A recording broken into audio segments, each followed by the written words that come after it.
بسم اللہ الرحمن الرحیم۔ پاسٹ ٹو پریزنٹ کے علمی سفر میں تمام سامعین کو ایک بار پھر خوش آمدید۔ خوش آمدید۔ آج ہم ایک بہت ہی گہری اور فکر انگیز کتاب پر بات کرنے جا رہے ہیں۔ کتاب کا نام ہے معراج انسانیت اور اس کے مصنف ہیں پرویز۔ جی، اور یہ کتاب اپنے عنوان کی طرح ہی انسان کی بلندی کی طرف سفر کی داستان ہے۔ بالکل۔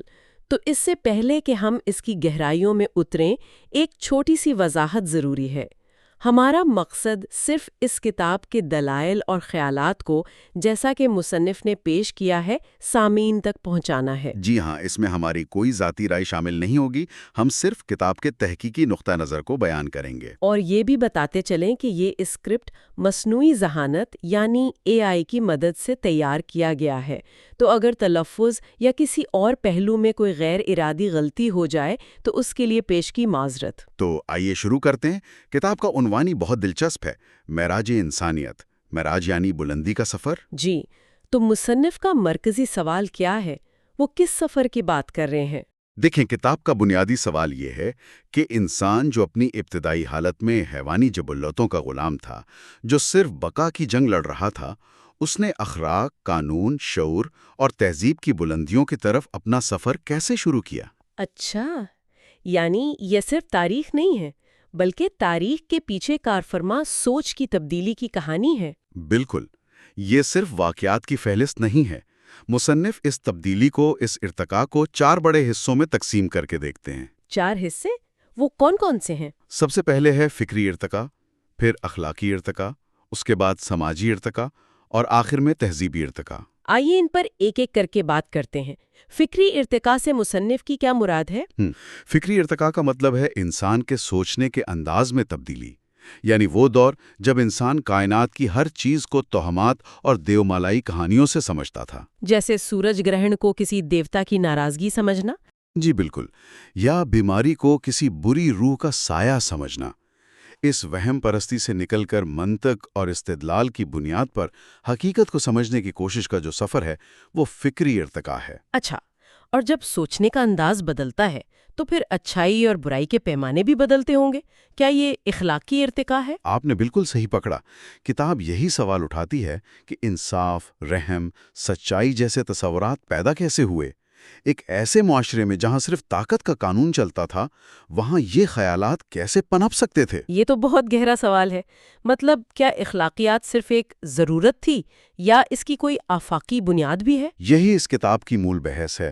مصنف اسی گتھی کو سلجھانے کی کوشش کرتے ہیں۔ ٹھیک ہے، تو فکر بدلی، اخلاق بدلا، اس کے بعد آپ نے سماجی ارتقاء کا ذکر کیا۔ جی، سماجی ارتقاء کا مطلب ہے انسان کا قبیلے کی تنگ دنیا سے نکل کر ایک وسیع معاشرے اور ریاست کے تصور تک پہنچنا۔ یعنی وہ سفر جس میں انسان نے یہ سیکھا کہ میری وفاداری صرف میرے خاندان یا قبیلے تک محدود نہیں، بلکہ ایک مشترکہ قانون اور ایک بڑے انسانی گروہ سے بھی ہے۔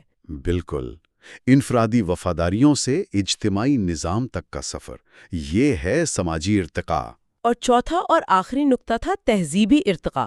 اس میں کیا شامل ہے؟ دیکھیں، اس میں مصنف دنیا کی قدیم عظیم تہذیبوں کا تجزیہ کرتے ہیں، جیسے مصر، کلدانیہ، ایران، یونان، روم اور ہندوستان۔ اچھا، ان کا تجزیہ کیوں؟ وہ صرف ان کے کارنامے نہیں گنواتے، بلکہ یہ دیکھتے ہیں کہ ان کے قوانین، ان کا نظام فکر، ان کا معاشرتی ڈھانچہ کیسا تھا۔ وہ یہ دکھاتے ہیں کہ ان سب تہذیبوں نے انسان کو کچھ نہ کچھ دیا، لیکن ان سب میں کچھ ایسی بنیادی خامیاں تھیں کہ وہ انسان کو مکمل فکری اور اخلاقی معراج عطا نہ کر سکیں۔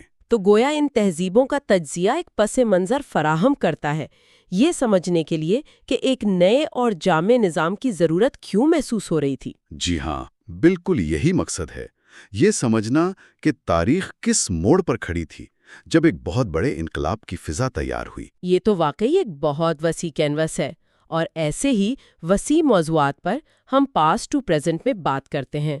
ہمارا مقصد تاریخ، فلسفہ اور سائنس کے گمشدہ اوراق کو ایک مربوط فکری سلسلے میں پیش کرنا ہے۔ اور آج ہم اسی کتاب معراج انسانیت کے خزانے سے کچھ منتخب موتی آپ کے لیے لے کر آئے ہیں۔ ہمارے ساتھ اس سفر میں شامل ہونے کے لیے ہم آپ سب کے شکر گزار ہیں۔ اگر آپ کو ہماری یہ کوشش پسند آئے تو چینل کو سبسکرائب کرنا اور بیل آئیکن دبانا نہ بھولیں تاکہ اس سلسلے کی اگلی کڑیاں بھی آپ تک پہنچ سکیں۔ اور کامنٹس میں اپنی رائے کا اظہار ضرور کریں۔ ہمیں یہ بھی بتائیں کہ آپ آئندہ کس کتاب پر ایسی ہی گہری گفتگو سننا پسند کریں گے۔ تو اس سے پہلے کہ ہم کتاب کے پہلے موضوع کی طرف بڑھیں، یہ اعلان کرنا ضروری ہے کہ آج کی یہ گفتگو اس سلسلے کا حصہ اول ہے۔ پارٹ 1 جی، یہ ایک طویل سفر ہے اور آج ہم اس کا پہلا قدم اٹھا رہے ہیں۔ تو پہلا قدم، کسی بھی بلندی کو سمجھنے کے لیے پستی کی گہرائی کا اندازہ ہونا ضروری ہے نا؟ تو کتاب کے مطابق وہ ابتدائی انسانی حالت کیا تھی جہاں سے یہ معراج کا سفر شروع ہوا؟ کتاب اس حالت کو ایک جامع اصطلاح جاہلیت سے تعبیر کرتی ہے۔ جاہلیت؟ عام طور پہ تو اس کا مطلب علم کی کمی سمجھا جاتا ہے۔ جی، لیکن مصنف وضاحت کرتے ہیں کہ یہ صرف علم کی کمی نہیں تھی، یہ ایک مکمل ذہنی، نفسیاتی اور اخلاقی کیفیت کا نام تھا، ایک پورا طرز زندگی۔ اچھا، تو اس طرز زندگی کی خصوصیات کیا تھیں؟ کتاب کے مطابق اس کی سب سے پہلی اور بنیادی خصوصیت تھی فکری جمود۔ فکری جمود یعنی سوچ کا ایک جگہ پر منجمد ہو جانا؟ اسے ذرا آسان الفاظ میں سمجھائیے۔ دیکھیں، اسے یوں سمجھیں کہ جیسے کسی کمرے کی ساری کھڑکیاں اور دروازے بند کر دیے جائیں اور اندر گھپ اندھیرا ہو۔ اس دور کے انسان کے پاس کائنات کو سمجھنے کے لیے عقل اور منطق کی کوئی کھڑکی نہیں تھی۔ تو وہ چیزوں کو سمجھتا کیسے تھا؟ ہر چیز کی وضاحت توہمات کے ذریعے ہوتی تھی۔ بارش کیوں ہوتی ہے؟ کوئی دیوتا خوش ہے۔ قحط کیوں پڑا؟ کوئی دیوی ناراض ہے۔ مستقبل جاننا ہے تو پرندوں کی پرواز سے فال نکالی جاتی تھی۔ اس کی کوئی ٹھوس مثال، جیسے عرب معاشرے سے؟ جی، خود عرب کی حالت اس کی واضح مثال تھی۔ کعبے جیسے مقدس مقام پر سینکڑوں بت رکھے ہوئے تھے۔ ہر قبیلے نے اپنا الگ خدا تراش رکھا تھا۔ یہ فکری جمود انسان کو حقیقت پر غور کرنے سے روکتا تھا اور اسے وہم اور خوف کی ایک اندھیری غار میں قید رکھتا تھا۔ تو اگر سوچ پر اتنا گہرا قفل تھا تو پھر معاشرتی نظام کیسا رہا ہوگا؟ ظاہر ہے کوئی متحدہ ریاست تو نہیں ہوگی۔ بالکل نہیں۔ یہی اس معاشرے کی دوسری بڑی خصوصیت تھی، عدم مرکزیت۔ ریاست، قوم، ملک، ان میں سے کوئی تصور نہیں تھا۔ تو پھر شناخت کیا تھی؟ انسان کی کائنات کیا تھی؟ انسان کی پوری کائنات اس کا قبیلہ تھا۔ ہر قبیلہ ایک خود مختار، ایک آزاد اکائی تھا۔ اس کے اپنے اصول، اپنے مفادات، اپنی دشمنیاں۔ ایک قبیلے کا قانون دوسرے پر لاگو نہیں ہوتا تھا۔ اس کا مطلب تو یہ ہوا کہ اخلاقیات کا بھی کوئی ایک پیمانہ نہیں ہو سکتا تھا۔ اگر ہر قبیلہ ہی ایک الگ دنیا ہے تو پھر اچھائی اور برائی کا فیصلہ کون کرتا تھا؟ آپ نے بالکل صحیح نقطہ اٹھایا ہے۔ یہیں سے اس دور کی تیسری اور سب سے خطرناک خصوصیت جنم لیتی ہے، جسے کتاب اخلاقی بے راہ روی کہتی ہے۔ اخلاقی بے راہ روی، جی۔ جب کوئی آفاقی قانون ہی نہیں تو اخلاقیات کا کوئی عالمگیر تصور بھی نہیں تھا۔ اچھائی اور برائی کا صرف اور صرف ایک معیار تھا، قبیلے کا مفاد۔ ایک منٹ، کیا آپ یہ کہہ رہے ہیں کہ جو چیز قبیلے کے لیے فائدہ مند ہے وہ اچھی ہے، چاہے وہ دوسرے قبیلے کو لوٹنا ہی کیوں نہ ہو؟ اور جو کام قبیلے کے لیے نقصان دہ ہے وہ برا ہے، چاہے وہ سچ بولنا ہی کیوں نہ ہو؟ یہ تو بہت ہی عجیب بات ہے۔ یعنی لوٹ مار اور دھوکہ دہی بھی اچھائی سمجھی جا سکتی تھی؟ جی ہاں، بشرطے کہ اس سے اپنے قبیلے کو فائدہ پہنچ رہا ہو۔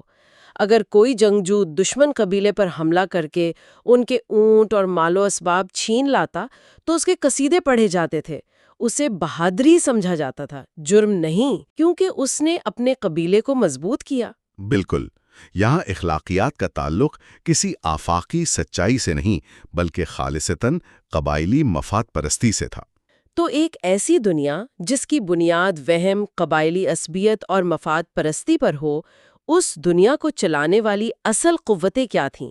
کتاب کے مطابق انسان کے فیصلوں کے پیچھے کیا محرکات کام کر رہے تھے؟ کتاب کہتی ہے کہ اس طرز زندگی کے پیچھے 3 بنیادی اور طاقتور حیوانی جبلتیں کارفرما تھیں۔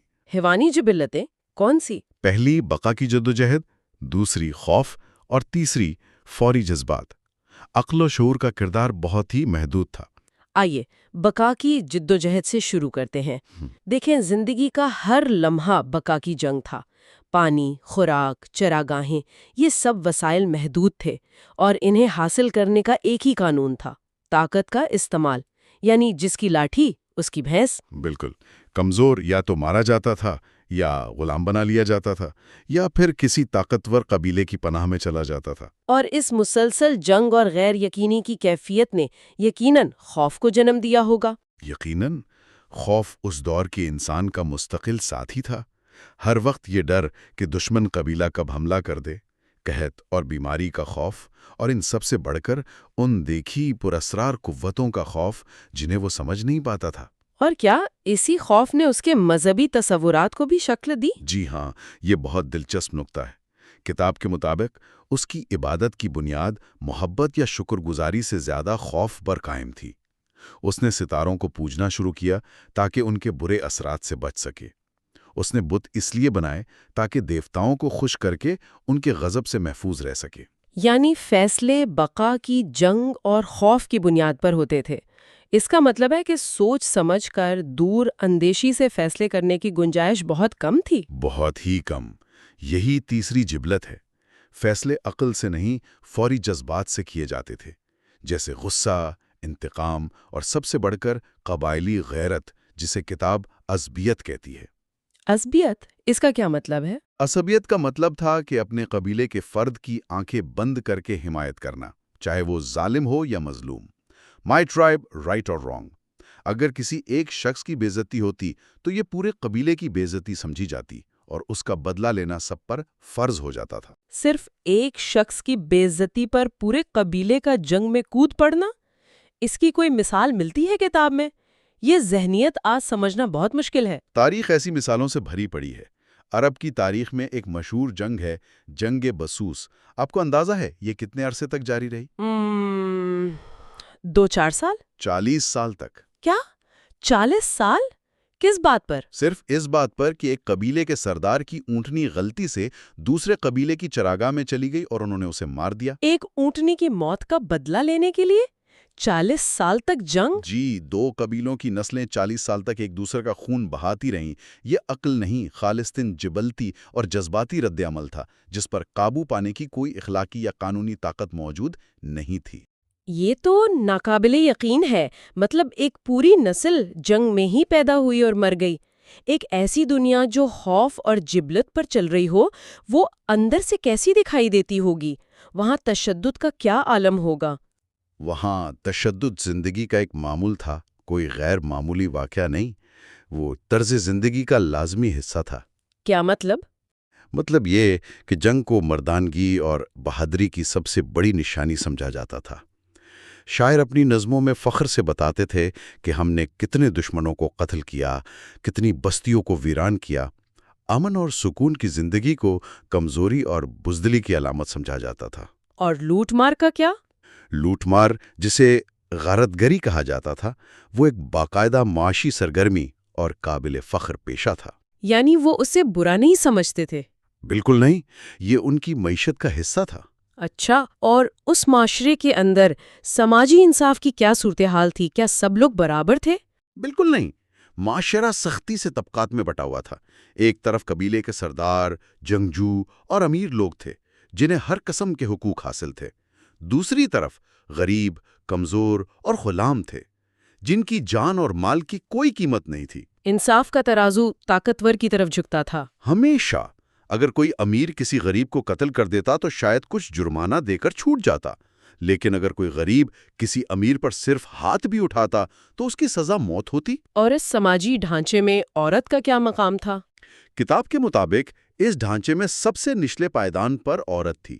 اسے انسان سے زیادہ ایک جائیداد سمجھا جاتا تھا۔ ایک جائیداد؟ جی، جسے خریدا اور بیچا جا سکتا تھا، جسے باپ کی وفات کے بعد بیٹے ورثے میں دوسری چیزوں کی طرح تقسیم کر لیتے تھے۔ اس کی اپنی کوئی مرضی، کوئی رائے، کوئی حق نہیں تھا۔ اور وہ جو بچیوں کو زندہ دفن کرنے کی بات سنی ہے، کیا وہ بھی اسی دور کی حقیقت ہے؟ جی ہاں، معاملہ اس سے بھی آگے بڑھ چکا تھا۔ بعض قبیلوں میں بچیوں کو پیدائش کے وقت زندہ دفن کر دینے کا رواج عام تھا۔ اللہ اکبر! اس کی وجہ کیا تھی؟ کبھی غربت کا خوف کہ اس کو کھلائیں گے کہاں سے، اور کبھی اس جھوٹی غیرت کی وجہ سے کہ کل کو یہ بڑی ہو کر جنگ میں دشمن کے ہاتھ لگ گئی تو قبیلے کی ناک کٹ جائے گی۔ یہ اس دور کی بے حسی اور وحشت کی انتہا تھی۔ یہ سن کے ہی رونگٹے کھڑے ہو جاتے ہیں۔ اس سب کے علاوہ کیا کوئی اور بھی عوامل تھے جو معاشرے کو اندر سے کھوکھلا کر رہے تھے؟ جی، کچھ سماجی برائیاں معمول بن چکی تھیں۔ شراب نوشی پر فخر کیا جاتا تھا اور محفلوں میں پانی کی طرح بہائی جاتی تھی۔ جوا عام تھا، جس میں لوگ ایک ہی نشست میں اپنا سب کچھ، حتیٰ کہ اپنی بیوی بچوں کو بھی داؤ پر لگا دیتے تھے۔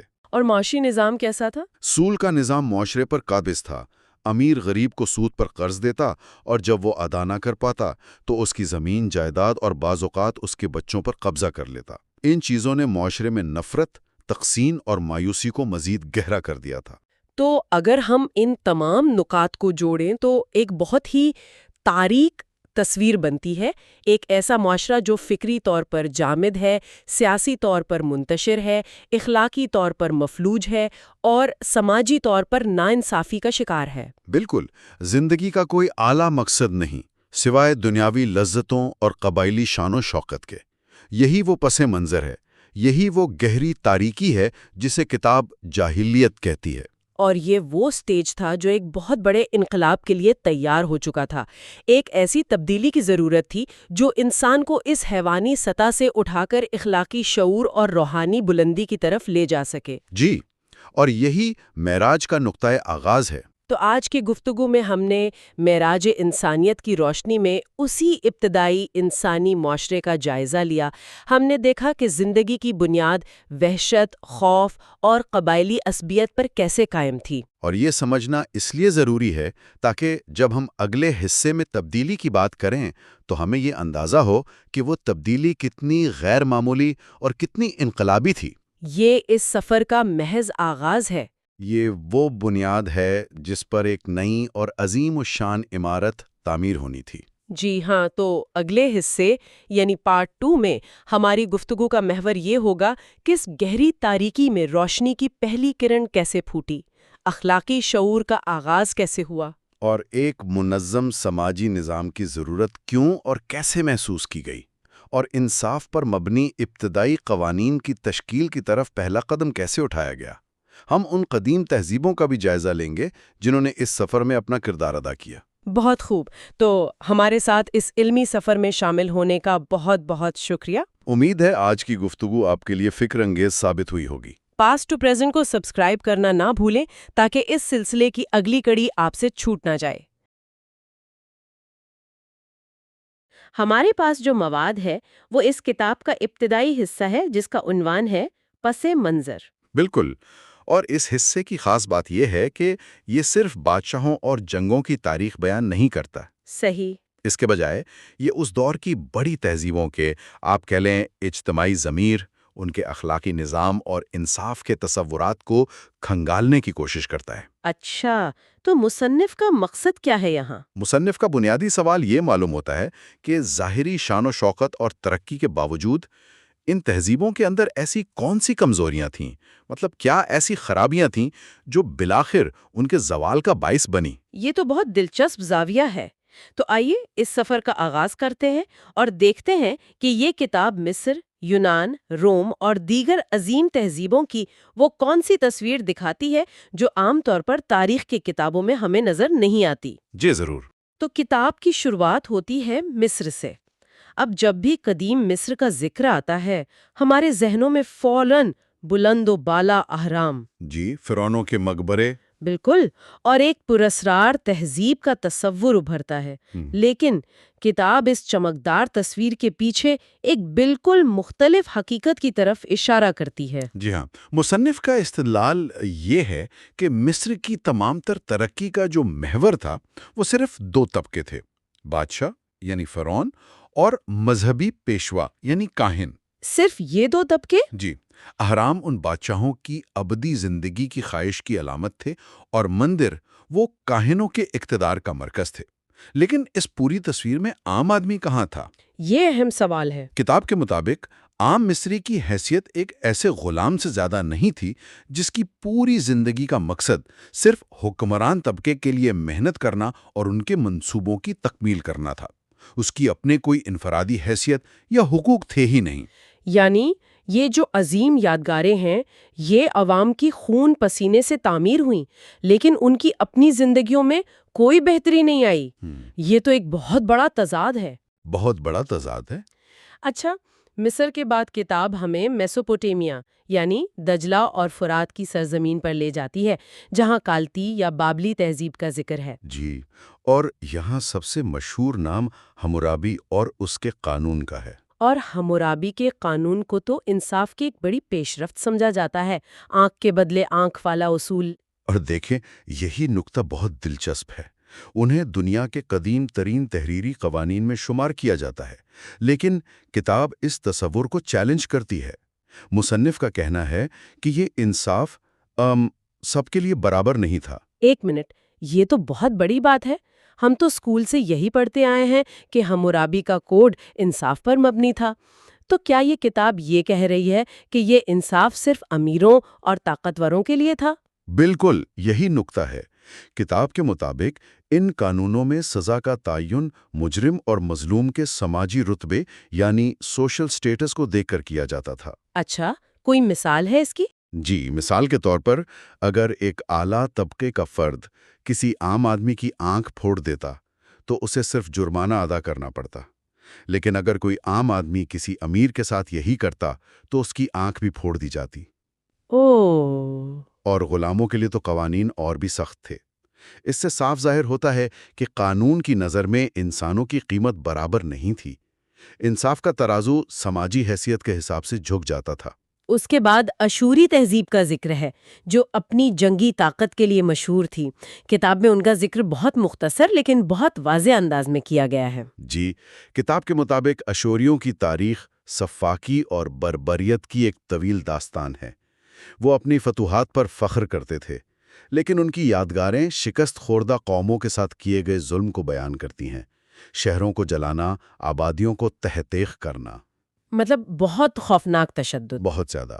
مصنف کا کہنا ہے کہ ایک ایسی تہذیب جس کی بنیاد ہی ظلم اور تشدد پر ہو، وہ زیادہ دیر قائم نہیں رہ سکتی، اور تاریخ نے یہی ثابت کیا۔ صحیح۔ اب مشرق وسطیٰ سے نکل کر ایران کی طرف چلتے ہیں۔ یہاں زرتشتی مذہب کا فلسفہ ایک بہت ہی اعلیٰ اور منظم فکر پیش کرتا نظر آتا ہے۔ جی، نیکی اور بدی کا تصور، یعنی اہورا مزدا اور اہرمن، ان دو قوتوں کے درمیان کشمکش کا تصور۔ بظاہر یہ ایک بہت بلند اخلاقی نظام ہے۔ بظاہر تو ایسا ہی لگتا ہے۔ یقیناً نظریاتی طور پر یہ بہت متاثر کن ہے، لیکن کتاب یہاں نظریہ اور عمل کے درمیان ایک گہرے تضاد کی نشاندہی کرتی ہے۔ اچھا، کس طرح کا تضاد؟ مصنف کا موقف یہ ہے کہ یہ اخلاقی فلسفہ عوام کی زندگیوں میں کبھی جڑ نہیں پکڑ سکا، اور خاص طور پر شاہی دربار تو اس کی تعلیمات کے بالکل برعکس چل رہا تھا۔ مطلب وہ اس پر عمل نہیں کرتے تھے؟ کوئی خاص مثال دی گئی ہے؟ جی، کتاب میں سب سے بڑی مثال شاہی خاندان میں قریبی رشتہ داروں، یہاں تک کہ ماں، بہن اور بیٹی سے شادی کے رواج کی دی گئی ہے۔ اوہو، اچھا۔ یہ ایک ایسا عمل تھا جو اس دور کی دیگر تہذیبوں میں بھی معیوب سمجھا جاتا تھا۔ اس سے یہ سوال پیدا ہوتا ہے کہ ایک طرف نیکی اور پاکیزگی کا اتنا بلند فلسفہ، اور دوسری طرف عملی زندگی میں اخلاقیات کا یہ معیار۔ تو کتاب کے مطابق اس کا کیا مطلب ہوا؟ اس سے ظاہر ہوتا ہے کہ مذہب صرف ایک رسمی چیز بن کر رہ گیا تھا، اس کی روح معاشرے میں سرایت نہیں کر سکی تھی۔ اچھا، اب ذرا مغرب کی طرف چلتے ہیں اور یونان کو دیکھتے ہیں۔ فلسفہ، جمہوریت، علم و حکمت کا مرکز، سقراط، افلاطون، ارسطو۔ جب ہم یونان کا سوچتے ہیں تو ذہن میں ایک روشن خیال اور ترقی یافتہ معاشرے کی تصویر آتی ہے۔ جی، لیکن یہ کتاب تو اس تصویر پر بہت سے سوالات اٹھاتی ہے۔ واقعی؟ یہ اس کتاب کا شاید سب سے چونکا دینے والا حصہ ہے۔ مصنف کا کہنا ہے کہ یونان کی تمام تر علمی اور فلسفیانہ ترقی ایک بہت ہی محدود اشرافیہ طبقے تک محدود تھی۔ مطلب عام آدمی تک نہیں پہنچی؟ بالکل نہیں۔ عام آدمی کی اخلاقی حالت انتہائی پست تھی، اور معاشرہ گہری سماجی بیماریوں کا شکار تھا۔ یہ بات تو واقعی حیران کن ہے کہ ارسطو جیسا عظیم فلسفہ، جسے معلم اول کہا جاتا ہے، وہ غلامی کو ایک فطری اور ضروری چیز سمجھتا تھا۔ جی، اور اس سے تو یونانی تہذیب کی پوری تصویر ہی بدل جاتی ہے۔ بالکل۔ ارسطو کا ترک یہ تھا کہ کچھ لوگ پیدائشی طور پر غلام ہوتے ہیں اور کچھ لوگ حاکم، اور یہ قدرت کا نظام ہے۔ کتاب کے مطابق یونانی معاشرے میں غلاموں کی حیثیت جانوروں جیسی تھی، انہیں کوئی انسانی حقوق حاصل نہیں تھے۔ اور عورتوں کی کیا حیثیت تھی؟ یہی حال عورتوں کا تھا۔ ایتھنز کی جمہوریت جس کا آج اتنا چرچا کیا جاتا ہے، اس میں عورتوں، غلاموں اور غیر ملکیوں کو ووٹ کا کوئی حق نہیں تھا۔ تو پھر یہ جمہوریت کیسی تھی؟ عورت کی زندگی کا مقصد صرف گھر کی چار دیواری کے اندر رہ کر مرد کی خدمت کرنا اور نسل بڑھانا تھا۔ تو یہ علم و حکمت اور جمہوریت کس کے لیے تھی؟ صرف چند آزاد مردوں کے لیے۔ یونان میں فلسفہ اور سماجی حقیقت کا یہ فرق تو ذہن کو جھنجھوڑ دیتا ہے، لیکن اگر ہم طاقت، قانون اور تنظیم کی بات کریں تو روم سے بڑی مثال کوئی نہیں۔ جی، رومی سلطنت۔ رومیو نے ایک ایسی سلطنت بنائی جو صدیوں تک قائم رہی۔ کتاب اس کے زوال کی کیا وجہ بتاتی ہے؟ کتاب کے مطابق روم کا زوال باہر کے وحشی قبائل کے حملوں کی وجہ سے اتنا نہیں ہوا جتنا کہ اس کے اپنے اندرونی نظام کے کھوکھلے پن کی وجہ سے ہوا۔ اندرونی کھوکھلا پن؟ جی، مصنف یہاں مورخ برفولٹ کا ایک بہت ہی طاقتور جملہ نقل کرتا ہے کہ روم پر باہر سے حملہ نہیں ہوا، اس نے اندر سے خودکشی کی تھی۔ واہ، اندر سے خودکشی، اس سے کیا مراد ہے؟ یہ اندرونی فساد کیسا تھا؟ دیکھیں، اس کی کئی شکلیں تھیں۔ ایک طرف حکمران طبقہ تھا جو بے تحاشا دولت اور عیش و عشرت میں ڈوبا ہوا تھا۔ گلیڈیٹرز کی لڑائیاں اور عوامی تماشے لوگوں کو اصل مسائل سے غافل رکھنے کا ذریعہ تھے۔ اور دوسری طرف عوام اور مفتوحہ علاقوں پر ٹیکسوں کا بوجھ ناقابل برداشت حد تک بڑھ چکا تھا۔ انصاف بکتا تھا، رشوت عام تھی اور اخلاقی گراوٹ معاشرے کے ہر طبقے میں پھیل چکی تھی۔ تو جب بنیادیں ہی کمزور ہو جائیں؟ بالکل، جب ایک سلطنت کی اخلاقی بنیادیں ہی لاتم ہو جائیں تو اس کی فوجی اور سیاسی طاقت اسے زیادہ دیر تک سہارا نہیں دے سکتی۔ باہر سے آنے والے حملہ وروں نے تو صرف گرتی ہوئی دیوار کو ایک دھکا ہی دیا تھا۔ اس کے بعد کتاب کا رخ ہندوستان کی طرف ہوتا ہے۔ یہاں کا منظرنامہ بھی کچھ مختلف نظر نہیں آتا، لیکن اس کی بنیادیں کچھ اور ہیں۔ کتاب یہاں ذات پات کے نظام پر گہری تنقید کرتی ہے۔ جی، یہاں مصنف کا کہنا ہے کہ معاشرتی تقسیم کی بنیاد سماجی یا معاشی نہیں بلکہ مذہبی تھی۔ مذہبی؟ جی، انسانوں کو پیدائشی طور پر 4 ذاتوں میں تقسیم کر دیا گیا تھا: برہمن، کشتریہ، ویش اور شودر، اور اس تقسیم کو ایک مقدس اور ابدی نظام قرار دیا گیا تھا۔ اور شودروں کی حالت کیسی تھی؟ ان کی حالت تو غلاموں سے بھی بدتر تھی، کیونکہ ان کی تذلیل کو مذہبی جواز حاصل تھا۔ یعنی انصاف کا تصور یہاں بھی ذات سے منسلک تھا۔ بالکل، انسانی جان کی قیمت اس کی ذات سے طے ہوتی تھی۔ اگر کوئی برہمن کسی شودر کو قتل کر دے تو اس کی سزا بہت معمولی تھی، لیکن اگر کوئی شودر کسی برہمن کی طرف اونچی آواز میں بات بھی کر لے تو اسے سخت سزا ملتی ہوگی؟ سخت ترین سزا دی جاتی تھی۔ کتاب کے مطابق اس نظام نے انسانی مساوات اور انصاف کے بنیادی اصولوں کو جڑ سے اکھاڑ دیا تھا اور معاشرے کو ایسے ناقابل عبور طبقات میں تقسیم کر دیا تھا جس نے اجتماعی ترقی کے تمام راستے بند کر دیے تھے۔ آخر میں کتاب اس سرزمین پر آتی ہے جہاں اسلام کا ظہور ہونا تھا، یعنی خود عرب کی حالت۔ اس دور کو عام طور پر دور جاہلیت کہا جاتا ہے۔ جی، لیکن کتاب اس کی ایک زیادہ متوازن تصویر پیش کرتی ہے۔ اچھا، وہ کیسے؟ کتاب یہ واضح کرتی ہے کہ جاہلیت کا مطلب علم کی کمی یا ان پڑھ ہونا نہیں تھا۔ عربوں کو اپنی زبان پر بڑا فخر تھا اور ان میں غیر معمولی فصاحت و بلاغت پائی جاتی تھی۔ تو پھر جاہلیت سے کیا مراد ہے؟ جاہلیت سے مراد ایک ایسا معاشرتی اور اخلاقی نظام تھا جس کی بنیاد قبائلی عصبیت، غرور اور طاقت کے قانون پر تھی۔ چھوٹی چھوٹی باتوں پر دہائیوں تک چلنے والی جنگیں، شراب نوشی اور جوئے پر فخر، اور بیٹیوں کو زندہ دفن کر دینا۔ جی، یہ تمام رسومات اس معاشرے کی تاریک تصویر پیش کرتی ہیں۔ لیکن کیا ان میں کوئی اچھائی نہیں تھی؟ کتاب تو کچھ خوبیوں کا بھی ذکر کرتی ہے۔ یہی اس تجزیے کی خوبصورتی ہے۔ کتاب کے مطابق ان تمام برائیوں کے باوجود عربوں میں انفرادی سطح پر کچھ بہت نمایاں خوبیاں بھی تھیں۔ وہ بہادر تھے، مہمان نواز تھے، وعدے کے پکے تھے۔ جی، اور اپنے وعدے کے پکے تھے۔ لیکن مسئلہ یہ تھا کہ ان کی یہ تمام خوبیاں کسی اجتماعی اخلاقی نظام کے تابع نہیں تھیں۔ ان کی وفاداری صرف اپنے قبیلے تک محدود تھی۔ یعنی قبیلے سے باہر ہر شخص دشمن تھا؟ بالکل، اور اس کے ساتھ کیا گیا کوئی بھی سلوک جائز تھا۔ ان میں انفرادی اوصاف تو تھے، لیکن کوئی ایسا عالمگیر اصول نہیں تھا جو پورے معاشرے کو انصاف اور اخلاق کی ایک لڑی میں پرو سکے۔ ایک مجموعی تصویر کیا بنتی ہے؟ مجموعی تصویر ایک ایسی دنیا کی بنتی ہے جو بظاہر بہت ترقی یافتہ لگتی ہے۔ کہیں فن تعمیر عروج پر ہے، کہیں فلسفہ اور علم کے دریا بہہ رہے ہیں، اور کہیں قانون اور سلطنت کا دبدبا ہے۔ لیکن یہ سب ظاہری چیزیں ہیں۔ جی، ہر جگہ سطح کے نیچے ایک گہرا اخلاقی بحران موجود ہے۔ طاقتور کمزور کا استحصال کر رہا ہے، انصاف کا پیمانہ سب کے لیے برابر نہیں، اور انسانی زندگی کی قدر اس کی نسل، رنگ یا سماجی حیثیت سے طے ہو رہی ہے۔ گویا انسانیت مادی طور پر تو آگے بڑھ رہی تھی، لیکن روحانی اور اخلاقی طور پر ایک بند گلی میں پھنس چکی تھی۔ بالکل، اور یہی وہ نقطہ ہے جہاں یہ کتاب قاری کو سوچنے کے لیے چھوڑ دیتی ہے۔ ایک سوال کے ساتھ؟ جی، ایک گہرے سوال کے ساتھ۔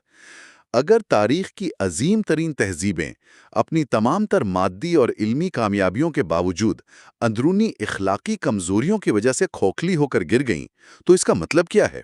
کیا اس سے یہ ظاہر نہیں ہوتا کہ صرف مادی ترقی انسانیت کی بقا اور فلاح کی ضمانت نہیں دے سکتی؟ بالکل یہی سوال۔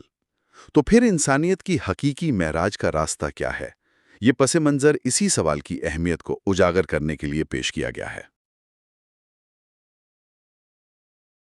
پچھلی بار ہم یہ سمجھنے کی کوشش کر رہی تھیں کہ انسان کے اندر، یعنی ایک فرد کے طور پر، اچھائی اور برائی کا شعور کیسے پیدا ہوا۔ جی، اور ہم نے یہ دیکھا تھا کہ یہ کوئی اچانک سے آئی ہوئی چیز نہیں تھی، بلکہ یہ بقا کی جدوجہد میں سیکھے گئے اسباق کا ایک قدرتی نتیجہ تھا۔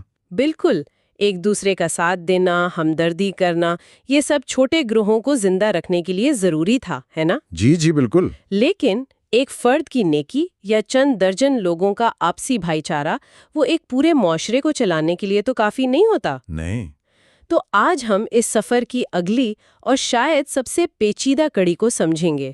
جب انسانوں کے گروہ بڑے ہو کر ہزاروں اور لاکھوں کی آبادی والے شہروں اور سلطنتوں میں بدلے، تو انہیں قابو میں رکھنے کے لیے کون سے نظام بنائے گئے؟ کیا وہ مذہب تھا، قانون تھا، یا صرف تلوار کا خوف تھا؟ آپ نے بہت خوبصورتی سے آج کی گفتگو کا خلاصہ کر دیا ہے۔ آج کا ہمارا موضوع بالکل یہی ہے کہ چھوٹے اخلاقی گروہ کس طرح منظم سماجی ڈھانچوں میں ڈھلے، اور کتاب ہمیں قدیم تہذیبوں کے سفر پر لے جاتی ہے تاکہ ہم یہ دیکھ سکیں کہ اختیار یعنی اتھارٹی اور طاقت یعنی پاور کے تصورات کیسے ابھرے۔ اور وہ کون سے رسم و رواج تھے جنہوں نے آگے چل کر باقاعدہ قوانین کی شکل لی؟ بالکل۔ تو پھر شروعات وہیں سے کرتے ہیں جہاں سے یہ عظیم و شان سماجی ڈھانچے بننا شروع ہوئے۔ جب انسان نے بستیاں بسائیں تو نظم و ضبط کا پہلا بڑا نظام کون سا تھا؟ کتاب اس سلسلے میں کس تہذیب کو سب سے پہلے سامنے رکھتی ہے؟ دیکھیں، کتاب ہمیں سب سے پہلے قدیم مصر کی طرف لے جاتی ہے، اور وہاں ہمیں ایک بہت ہی آپ کہہ لیں کہ طاقتور اور مرکزی نظام نظر آتا ہے۔ اچھا؟ مصر کی پوری تہذیب کی بنیاد ایک ہی نظریے پر قائم تھی کہ فرعون صرف بادشاہ نہیں بلکہ زمین پر دیوتا کا روپ ہے۔ دیوتا کا روپ؟ یہ تو بہت بڑی بات ہے۔ جی، کہ وہ سورج دیوتا را کی اولاد ہے، اور اس کا حکم وہ خدا کا حکم ہے۔ تو اس کا مطلب ہے کہ اختیار کا سارا مرکز ایک ہی شخص تھا، اور اس کی بنیاد مکمل طور پر مذہبی تھی۔ جی ہاں، اور یہ صرف کوئی سیاسی نعرہ نہیں تھا۔ کتاب کے مطابق یہ گہرا عقیدہ تھا جو ہزاروں سالوں تک مصری معاشرے میں رچا بسا تھا، اور اسی عقیدے نے انہیں وہ کام کرنے پر مجبور کیا جو آج بھی دنیا کے لیے ایک عجوبہ ہیں۔ احرام مصر کو ہی دیکھ لیں، صحیح۔ خاص طور پر خوفو کا عظیم احرام، وہ صرف ایک مقبرہ نہیں ہے۔ تو پھر وہ کیا ہے؟ وہ اس بات کا ثبوت ہے کہ ایک شخص کے حکم پر لاکھوں لوگ، بے شمار وسائل اور کئی دہائیوں کی محنت کو ایک نقطے پر مرکوز کیا جا سکتا تھا۔ یہ ایک پیچیدہ سماجی مشینری کے بغیر ناممکن تھا۔ اور اس مشینری کا انجن فرعون کی خدائی حیثیت پر یقین تھا۔ بالکل۔ یہ تو بہت دلچسپ بات ہے۔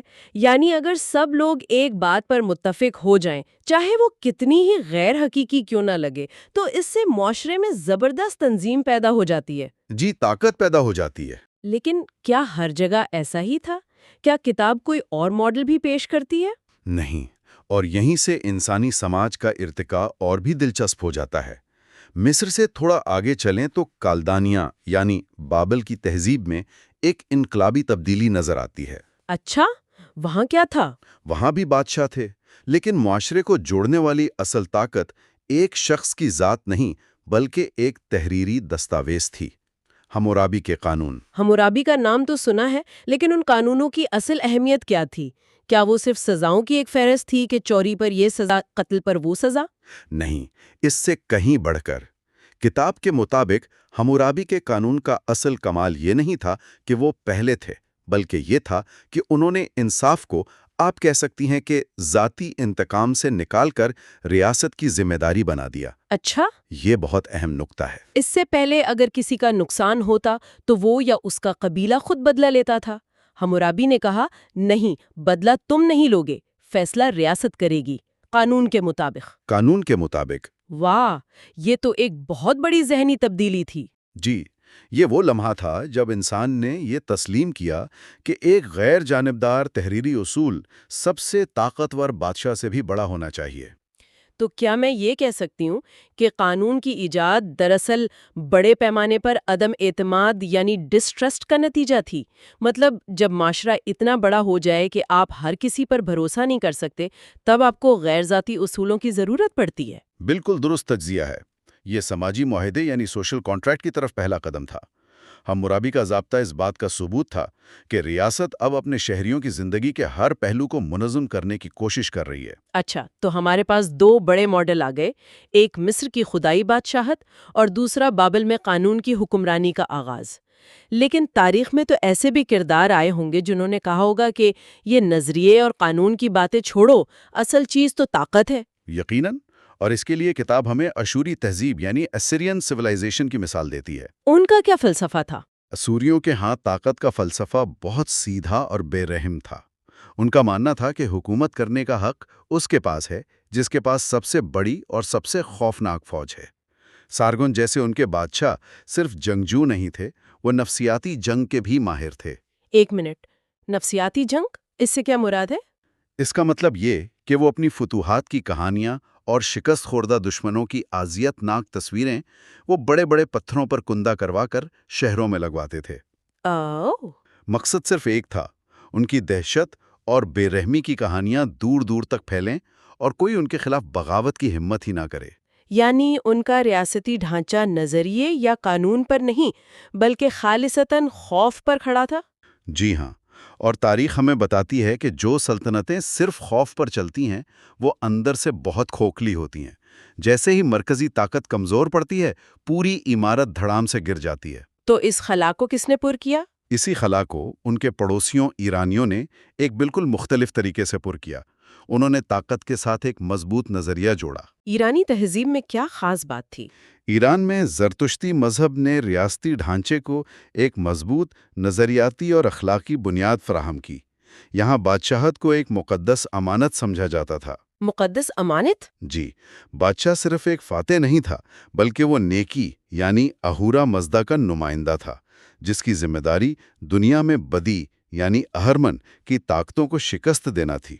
اس نظریے نے سلطنت کو ایک مقصد اور ایک اخلاقی جواز دیا جس سے اسے بے پناہ استحکام ملا۔ یعنی طاقت کو مذہب کا سہارا مل گیا۔ یہ تو ایک بہت بڑا ذہنی انقلاب ہے۔ ہزاروں سال تک انسان یہ مانتا رہا کہ حاکم یا تو خود دیوتا ہے یا دیوتا کا نمائندہ یا سب سے بڑا جنگجو۔ جی، لیکن پھر ہم یونان پہنچتے ہیں اور کتاب کے مطابق وہاں سب کچھ بدل جاتا ہے۔ چند لوگ اٹھ کر یہ پوچھنے لگتے ہیں کہ ایک منٹ، یہ حکومت کرنے کا حق آتا کہاں سے ہے؟ یہ واقعی انسانی فکر کی تاریخ کا ایک انقلابی موڑ تھا۔ سقراط، افلاطون اور ارسطو جیسے مفکرین نے پہلی بار اختیار اور حکومت کی نوعیت پر باقاعدہ فلسفیانہ بحث شروع کی۔ ہے جو اس سے پہلے کسی نے نہیں پوچھے۔ بالکل۔ بہترین طرز حکومت کیا ہے؟ کیا حکمرانی کا حق پیدائش کی بنیاد پر ملنا چاہیے یا قابلیت کی بنیاد پر؟ ریاست اور شہریوں کے درمیان کیا رشتہ ہونا چاہیے؟ قانون کی حکمرانی کا اصل مطلب کیا ہے؟ یہ سب سوالات وہیں سے شروع ہوئے۔ یعنی پہلی بار طاقت کا مرکز کسی بادشاہ یا جرنیل کی ذات سے ہٹ کر نظریات اور اداروں کی طرف منتقل ہونے لگا۔ جی، اور یہ بحث شروع ہوئی کہ حکومت عوام کی رضامندی سے ہونی چاہیے یا کسی خاص طبقے کے ہاتھ میں۔ یونانی مفکرین نے جمہوریت، انصاف اور شہری حقوق جیسے تصورات کی بنیاد رکھی۔ اگرچہ ان کے نظریات اس وقت پوری طرح عملی شکل نہیں لے سکے ہوں گے۔ نہیں لے سکے، لیکن انہوں نے آنے والی ہزاروں سال کی سیاسی فکر کی سمت متعین کر دی۔ انہوں نے حاکم کو جواب دہی کے کٹہرے میں کھڑا کر دیا۔ تو اب تک ہم نے قیادت اور اختیار کی بڑی بڑی شکلیں دیکھ لیں، لیکن یہ تو اونچی سطح کی باتیں ہیں۔ عام لوگوں کی روزمرہ زندگیوں کو کیسے کنٹرول کیا جاتا تھا؟ کیا صرف بادشاہ کا حکم یا فلسفیوں کی باتیں ہی کافی تھیں سڑکوں پر امن قائم رکھنے کے لیے؟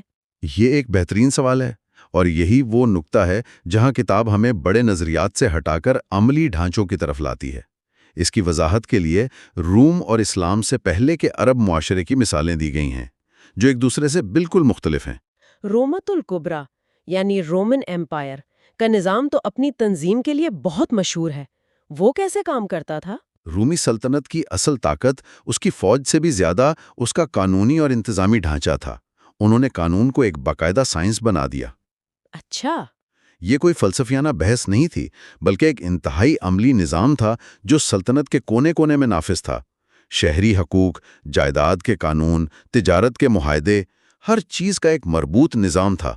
کیا اس کی کوئی ٹھوس مثال کتاب میں دی گئی ہے؟ جی، کتاب میں اس بات کا ذکر ہے کہ رومی قانون کا ڈھانچہ اتنا مضبوط تھا کہ ایک دور دراز صوبے میں ایک عام شہری نے ایک طاقتور گورنر کے خلاف مقدمہ دائر کیا اور وہ جیت بھی گیا۔ واؤ! یہ خیال کہ قانون سب سے اوپر ہے، چاہے آپ کتنے ہی طاقتور کیوں نہ ہوں، یہی روم کی اصل طاقت تھی۔ یہ سماجی کنٹرول کی سب سے منظم شکل تھی۔ اور کتاب کے مطابق روم کا زوال بھی اسی نظام کے کمزور پڑنے سے ہوا۔ یہ آج بھی کتنا متعلقہ لگتا ہے نا، کہ سب سے بڑی سلطنتوں کو بیرونی دشمن نہیں بلکہ اندرونی کرپشن اور اداروں کا کھوکھلا پن لے ڈوبتا ہے۔ بالکل، کتاب میں اس کے لیے فساد کا لفظ استعمال ہوا ہے۔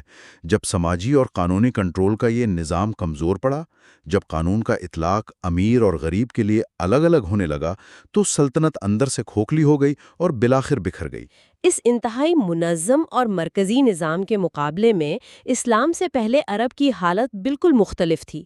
وہاں تو کوئی ریاست ہی نہیں تھی، تو پھر وہاں سماجی نظام کیسے قائم تھا؟ وہاں ایک بالکل مختلف تصویر نظر آتی ہے۔ کوئی مرکزی حکومت نہیں، کوئی پارلیمنٹ، کوئی پولیس نہیں۔ تو پھر کیا تھا؟ سماجی کنٹرول کی پوری بنیاد قبائلی وفاداری یا جسے عصبیت کہتے ہیں اس پر تھی۔ ہر شخص اپنے قبیلے کے لکھے اور ان لکھے قانونوں کا پابند تھا۔ طاقت کا سرچشمہ قبیلے کا سردار اور اس کی مجلس شورا تھی۔ یعنی انصاف اور بدلہ بھی قبیلے کی اجتماعی ذمہ داری تھی۔ اگر ایک قبیلے کا فرد مارا جاتا تو بدلہ لینا پورے قبیلے کا فرض بن جاتا تھا۔ جی، جس سے لامتنازع جنگیں بھی چھڑ جاتی تھی۔ لیکن یہی نظام انہیں ایک دوسرے سے جوڑے بھی لگتا تھا۔ ہر فرد جانتا تھا کہ اس کے پیچھے اس کا پورا قبیلہ کھڑا ہے۔ اس کے علاوہ بت پرستی اور مختلف دیوتاؤں کی پوجا نے بھی ان کے سماجی ڈھانچے کو کسی حد تک جوڑ رکھا تھا۔ یہ مثال ظاہر کرتی ہے کہ ایک مرکزی قانون کے بغیر بھی معاشرہ روایات کے ذریعے اپنا نظم و ضبط قائم رکھ سکتا ہے، اگرچہ وہ محدود پیمانے پر ہی کیوں نہ ہو۔ بالکل۔ تو اس سب کا کیا مطلب نکلتا ہے؟ ہم نے مصر کی خدائی بادشاہت سے لے کر روم کے قانونی نظام اور عرب کے قبائلی ڈھانچے تک کا ایک لمبا سفر طے کیا۔ یہ کتاب ہمیں انسانی معاشرے کے ارتقاء کے بارے میں مجموعی طور پر کیا بتا رہی ہے؟ اس سے یہ نتیجہ نکلتا ہے کہ معاشرتی نظام قائم کرنے کا کوئی ایک حتمی اور کامل راستہ کبھی نہیں رہا۔ اچھا۔ انسانیت نے اپنی بقا اور ترقی کے لیے مختلف حالات اور ضروریات کے تحت مختلف نظام وضع کیے۔ مصر کی مرکزیت، بابل کا قانون، اشوریوں کی فوجی طاقت، ایران کا مذہبی جواز، یونان کی فلسفیانہ بحث، روم کا انتظامی ڈھانچہ اور عرب کی قبائلیت، یہ سب انسانی تجربے کی لیبارٹری میں کیے گئے مختلف تجربات ہیں۔ اور کتاب معراج انسانیت ان تمام تاریخی تجربات کو ایک پس منظر کے طور پر پیش کرتی ہے تاکہ ہم سمجھ سکیں کہ انسانیت آج جہاں کھڑی ہے وہاں تک پہنچنے کے لیے کن سماجی، سیاسی اور اخلاقی مراحل سے گزری ہے۔ جی، اور یہ بھی کہ ہر نظام اپنے وقت کی ضرورت تھا، لیکن ہر ایک کی اپنی حدود اور کمزوریاں بھی تھیں۔ کوئی بھی نظام ہمیشہ کے لیے کامل نہیں تھا، اور ہر نظام کے اندر ہی اس کے زوال کے بیج بھی موجود تھے۔ اور یہ گفتگو ہمیں ایک بہت ہی اہم اور دلچسپ سوال پر چھوڑ جاتی ہے۔ ہم نے ان نظاموں کو زیادہ تر الگ الگ دیکھا ہے، لیکن کیا ہوتا ہے جب یہ مختلف تہذیبیں اپنے اپنے قانون، قیادت کے تصورات اور سماجی ڈھانچوں کے ساتھ ایک دوسرے سے ٹکراتی ہیں؟ کیا ایک نظام دوسرے پر غالب آ جاتا ہے یا ان کے ملاپ سے کوئی بالکل نئی شکل ابھرتی ہے؟ یہی وہ سوال ہے جو ہمیں اپنی گفتگو کے اگلے حصے کی طرف لے جاتا ہے۔ کتاب کے مطابق تہذیبوں کا عروج، اداروں کا باقاعدہ قیام اور حکومت کے جدید نظاموں کا ارتقاء یہ انسانی سفر کا اگلا پڑاؤ ہے، جس پر ہم اپنی اگلی نشست میں بات کریں گے۔ جی ہم اس پر حصہ چہارم میں انشاءاللہ تفصیل سے بات کریں گے۔ ہمارے ساتھ ضرور شریک ہوئیے گا۔ پچھلی بار ہم نے بات کی تھی کہ انسان کس طرح چھوٹے چھوٹے گروہوں اور قبیلوں میں رہتا تھا، جہاں رشتے، ناطے اور بس روایات ہی سب سے بڑا قانون تھی۔ اور وہ ایک بہت ہی سادہ لیکن مستحکم طرز زندگی تھا۔ بالکل، لیکن آج ہم انسانی تاریخ کے شاید سب سے بڑے انقلاب کی بات کرنے جا رہے ہیں، ایک بہت بڑی چھلانگ کی۔ وہ انقلاب جب انسان نے گاؤں اور قبیلے کی زندگی کو خیرباد کہا اور شہر بسائے، ریاستیں بنائیں اور پھر بڑی بڑی سلطنتوں کی بنیاد رکھی۔ ہاں، اور یہ صرف آبادی بڑھنے کی کہانی نہیں ہے، یہ اداروں کے جنم کی کہانی ہے۔ بالکل، وہ نظام، وہ سٹرکچرز جنہوں نے لاکھوں لوگوں کو ایک جھنڈے تلے ایک قانون کے تحت اکٹھا کرنا ممکن بنایا۔ تو آج ہم صرف یہ نہیں دیکھیں گے کہ کون سی تہذیب کب آئی اور کب گئی، بلکہ ہم اس کے پیچھے چھپے ہوئے بنیادی سوالات کو سمجھنے کی کوشش کریں گے۔ جیسے کہ آخر ایک ریاست بنتی کیسے ہے؟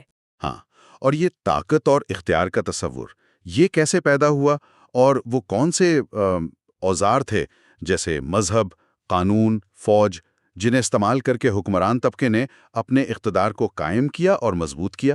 تو آئیے انسانی تہذیب کے اس شاندار اور اتنا ہی پیچیدہ سفر کی گہرائیوں میں اترتے ہیں۔ اچھا، تو شروعات کہاں سے کریں؟ کتاب ہمیں سب سے پہلے کہاں لے کر جاتی ہے؟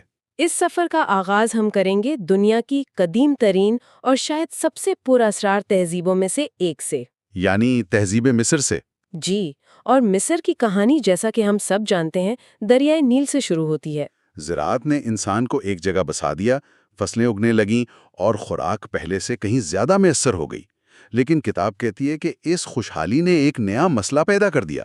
بالکل، مسئلہ یہ تھا کہ جب فصل کٹتی تھی اور اناج کے ڈھیر لگ جاتے تھے تو اس کی تقسیم کیسے ہو؟ کون فیصلہ کرے گا کہ کسے کتنا حصہ ملے گا؟ اور اگر کوئی زیادہ طاقتور شخص یا گروہ سارا اناج اپنے قبضے میں کر لے تو کیا ہوگا؟ صحیح، اس افراتفری کو، اس جس کی لاٹھی اس کی بھینس والے قانون کو روکنے کے لیے ایک مرکزی اتھارٹی یا طاقت کی ضرورت تھی۔ تو کیا یہیں سے بادشاہت کا تصور شروع ہوا؟ ایک ایسا شخص جو سب سے اوپر ہو اور جس کا فیصلہ سب کو ماننا پڑے؟ بالکل، مصر میں یہ تصور فرعون کی شکل میں سامنے آیا، لیکن فرعون صرف ایک بادشاہ نہیں تھا، یہ سمجھنا بہت ضروری ہے۔ اچھا، مصری کے لیے وہ دیوتاؤں کا نمائندہ تھا، زمین پر ایک زندہ خدا۔ اس کا حکم ہی قانون تھا، کیونکہ یہ مانا جاتا تھا کہ وہ دیوتاؤں کی مرضی کا اظہار کر رہا ہے۔ یہ اختیار کی سب سے پہلی اور شاید سب سے طاقتور شکل تھی، خدائی اختیار۔ اور اس خدائی اختیار کا سب سے بڑا ثبوت وہ تو اہرام مصر ہیں۔ کتاب میں خاص طور پر اہرام اعظم یعنی گریٹ پیرامڈ کا ذکر ہے۔ جب ہم اہرام کے بارے میں سوچتے ہیں تو ذہن میں ایک مقبرہ ہی آتا ہے، لیکن کیا یہ صرف بادشاہوں کی بڑی بڑی قبریں تھیں یا ان کا کوئی عملی مقصد بھی تھا؟ دراصل ریاستی طاقت کا ایک بے مثال مظہر تھے۔ ذرا سوچیں، ایک ایسا سٹرکچر بنانے کے لیے جس میں 20 لاکھ سے زیادہ پتھر کے بلاک لگے ہوں، آپ کو کیا کچھ چاہیے؟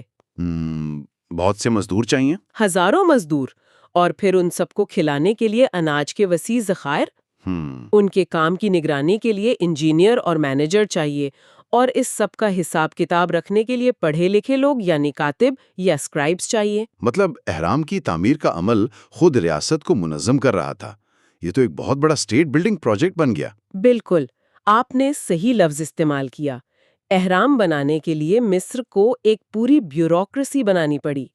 ٹیکس اکٹھا کرنے کا نظام، وسائل کی تقسیم کا نظام اور افرادی قوت کو منظم کرنے کا نظام۔ تو فرعون کی طاقت صرف اس کے خدائی تصور میں نہیں تھی؟ نہیں، بلکہ اس بیوروکریسی میں تھی جو ریاست کی اس پوری مشینری کو چلاتی تھی، اور اس کے ساتھ ساتھ مذہبی پیشواؤں کا ایک پورا طبقہ ابھرا جو فرعون کے اس خدائی اختیار کو مذہبی کہانیاں سنا کر عوام میں مقبول بناتا تھا، اسے جواز فراہم کرتا تھا۔ تو یہ مذہب اور ریاست کا پہلا اور بہت کامیاب گٹھ جوڑ تھا۔ جی، تاریخ کے سب سے کامیاب گٹھ جوڑوں میں سے ایک۔ ٹھیک ہے، تو مصر نے ہمیں طاقت کا ایک ماڈل دیا جو خدائی اختیار اور ایک منظم بیوروکریسی پر کھڑا تھا۔ لیکن کیا ہر جگہ ایسا ہی ہوا؟ کتاب ہمیں مصر سے میسوپوٹیمیا یعنی دجلہ اور فرات کی وادی میں لے جاتی ہے۔ جی، جسے کالڈیا کی تہذیب بھی کہا جاتا ہے۔ یہاں کی صورتحال مصر سے کافی مختلف تھی۔ یہاں شہر ابھر رہے تھے، جیسے اور شہر، جہاں تجارت عروج پر تھی۔ اور جہاں تجارت ہوتی ہے وہاں لین دین کے جھگڑے بھی ہوتے ہیں۔ مصر میں تو فرعون کا حکم ہی کافی تھا، لیکن میسوپوٹیمیا کے شہری معاشرے میں، جہاں مختلف علاقوں سے تاجر آتے تھے، ایک زیادہ ٹھوس اور مستقل نظام کی ضرورت تھی۔ اور وہیں سے ہمیں تاریخ کا پہلا تحریری قانون ملتا ہے، حمورابی کے قوانین۔ ہیمورابیز لاز، جی۔ ہم سب نے وہ آنکھ کے بدلے آنکھ والا اصول تو سنا ہی ہے، جو کافی سخت لگتا ہے۔ تو کیا یہ قوانین صرف سزاؤں کی ایک فہرست ہے؟ نہیں، ان کی اصل اہمیت سزا میں نہیں، بلکہ اس اصول میں ہے کہ انصاف کرنا اب کسی فرد یا قبیلے کا کام نہیں رہا، بلکہ یہ ریاست کی ذمہ داری ہے۔ اچھا، یہ تھوڑا سمجھائیں گی؟ دیکھیں، اس سے پہلے اگر آپ کے ساتھ کوئی زیادتی ہوتی تو بدلہ لینا آپ کا ذاتی یا آپ کے قبیلے کا معاملہ تھا، لیکن حمورابی نے کہا نہیں، بدلہ تم نہیں لوگے، سزا ریاست دے گی قانون کے مطابق۔ اس نے انصاف کو ذاتی انتقام سے نکال کر ادارہ جاتی بنا دیا۔ اس کا مطلب یہ تو سماجی اور معاشی طور پر ایک انقلابی تبدیلی ہوگی۔ بہت بڑی تبدیلی تھی۔ ذرا سوچیں، اس سے پہلے ایک تاجر جو اور شہر سے بابل تجارت کرنے جاتا تھا، اسے ہمیشہ یہ ڈر رہتا تھا کہ اگر میرے ساتھ دھوکا ہوا تو میں کیا کروں گا، میں تو یہاں اکیلا ہوں۔ صحیح۔ لیکن حمورابی کے قانون نے اسے ایک گارنٹی دی کہ تم جہاں بھی ہو، سلطنت کے قوانین تمہاری حفاظت کریں گے۔ اس نے پہلی بار تجارتی اعتماد یعنی کمرشل ٹرسٹ کو جنم دیا، جس کے بغیر کوئی بھی پیچیدہ معیشت کام نہیں کر سکتی۔ تو طاقت اب کسی ایک شخص کی مرضی سے نکل کر ایک تحریری نظام میں منتقل ہو رہی تھی۔ بالکل، یہ ادارہ جاتی طاقت کی طرف ایک بہت بڑا قدم تھا۔ ٹھیک ہے، تو اب ہمارے پاس دو ماڈل ہیں، مصر کا خدائی اختیار اور میسوپوٹیمیا کا قانونی اختیار۔ اس کے بعد انسانی تاریخ میں ایک ایسا دور آیا جب مقصد صرف ریاست چلانا نہیں بلکہ دوسری ریاستوں کو فتح کرنا بن گیا۔ میرا اشارہ اشوری تہذیب یعنی اسرین سویلائزیشن کی طرف ہے۔ ان کا نام ہی تاریخ میں ایک دہشت کی علامت سمجھا جاتا ہے۔ جی، آشوریوں نے حکمرانی کا ایک تیسرا ماڈل بنایا، خالص فوجی طاقت کا ماڈل۔ ان کے نزدیک ریاست کا بنیادی مقصد ہی جنگ کرنا اور فتوحات حاصل کرنا تھا۔ ان کا بادشاہ صرف حکمران نہیں تھا، وہ سپریم کمانڈر تھا۔ ان کی پوری سوسائٹی ایک فوجی مشین کی طرح منظم تھی۔ تو ان کے ادارے کیسے تھے؟ ظاہر ہے وہ مصر کی بیوروکریسی یا بابل کے قانون دانوں سے بہت مختلف ہوں گے۔ بالکل، ان کے سب سے اہم ادارے تھے ایک پیشہ ور اور انتہائی منظم فوج، جس کے پاس لوہے کے ہتھیار تھے جو اس وقت ایک نئی ٹیکنالوجی تھی۔ اچھا۔ پھر جاسوسی کا ایک وسیع نیٹ ورک اور صوبائی گورنروں کا ایک نظام جن کا واحد کام مفتوحہ علاقوں سے ٹیکس اور وسائل وصول کرنا اور کسی بھی قسم کی بغاوت کو بے رحمی سے کچلنا تھا۔ کتاب میں لکھا ہے کہ وہ نفسیاتی جنگ کے ماہر تھے۔ جی، وہ شہروں کو فتح کرنے کے بعد انہیں مکمل طور پر تباہ کرنے کی کہانیاں دور دور تک پھیلاتے تھے تاکہ دوسرے لوگ خوف سے ہی ہتھیار ڈال دیں۔ ان کی سلطنت کا استحکام خوف اور طاقت کے بل پر قائم تھا۔ لیکن خوف پر مبنی سلطنت تو زیادہ دیر تک نہیں چل سکتی۔ لوگ تو ہمیشہ نفرت کرتے ہوں گے اور موقع ملتے ہی بغاوت کر دیتے ہوں گے۔ آپ نے بالکل صحیح نقطہ پکڑا، اور یہی ہوا بھی۔ اشوری سلطنت جتنی تیزی سے ابھری اتنی ہی تیزی سے ختم ہو گئی، اور جن لوگوں نے انہیں شکست دی یعنی فارسیوں نے، پرشینز، جی، انہوں نے آشوریوں کی غلطیوں سے بہت کچھ سیکھا۔ انہوں نے سلطنت چلانے کا ایک بالکل نیا اور کہیں زیادہ کامیاب ماڈل پیش کیا۔ فارسی سلطنت، جسے تاریخ کی پہلی سپر پاور بھی مانا جاتا ہے، جو ہندوستان سے لے کر یونان اور مصر تک پھیلی ہوئی تھی، انہوں نے اتنی بڑی اور اتنی متنوع آبادی پر حکومت آخر کی کیسے؟ انہوں نے سمجھداری کا مظاہرہ کیا۔ وہ جانتے تھے کہ اتنی بڑی سلطنت کو صرف تلوار کے زور پر اکٹھا نہیں رکھا جا سکتا، تو انہوں نے ایک کثیر الثقافتی یعنی ملٹی کلچرل سلطنت کی بنیاد رکھی۔ اس کا کیا مطلب ہے؟ اس کا مطلب یہ کہ انہوں نے مفتوحہ علاقوں کے مقامی رسم و رواج، ان کے مذاہب اور ان کی زبانوں کو ختم نہیں کیا، بلکہ انہیں برقرار رہنے دیا۔ بابل کے یہودیوں کو واپس یروشلم جانے کی اجازت دینا اسی پالیسی کا حصہ تھا۔ لیکن پھر مرکز کا کنٹرول کیسے قائم رہتا تھا اگر سب کو اتنی آزادی دے دی؟ اس کے لیے انہوں نے شاندار ادارے بنائے۔ انہوں نے پوری سلطنت کو صوبوں میں تقسیم کیا جنہیں ستراپی کہا جاتا تھا، اور ہر صوبے پر ایک گورنر یعنی ستراپ مقرر کیا۔ لیکن اس گورنر پر نظر رکھنے کے لیے بادشاہ کے خاص جاسوس ہوتے تھے جنہیں بادشاہ کی آنکھیں اور کان کہا جاتا تھا۔ وہ براہ راست بادشاہ کو رپورٹ کرتے تھے۔ اچھا، تو ایک چیکس اینڈ بیلنسز کا نظام تھا۔ جی، اور اس کے علاوہ انہوں نے ایک اور انقلابی کام کیا۔ انہوں نے سڑکوں کا ایک جال بچھایا جسے شاہی سڑک یا رائل روڈ کہا جاتا ہے۔ ہاں، میں نے اس کے بارے میں پڑھا ہے۔ یہ صرف تجارتی راستے نہیں تھے، یہ ایک فوجی اور انٹیلیجنس سپر ہائی وے تھی۔ ایک پیغام یا فوجی دستہ سلطنت کے ایک کونے سے دوسرے کونے تک صرف 7 سے 9 دن میں پہنچ سکتا تھا، جو اس زمانے میں ناقابل تصور تھا۔ تو اس کا مطلب تھا کہ بادشاہ کسی بھی بغاوت کے شروع ہونے سے پہلے ہی اسے کچلنے کے لیے فوج بھیج سکتا تھا۔ بالکل، یہ ایک ایسی سلطنت تھی جسے معلومات نے یعنی انفارمیشن نے جوڑ رکھا تھا، اور اس کے ساتھ ساتھ زرتشتی مذہب نے ان کی حکمرانی کو ایک اخلاقی جواز فراہم کیا۔ وہ کیسے؟ اس مذہب میں اچھائی یعنی اہورا مزدا اور برائی یعنی اہرمن کی کشمکش کا ایک مرکزی تصور تھا۔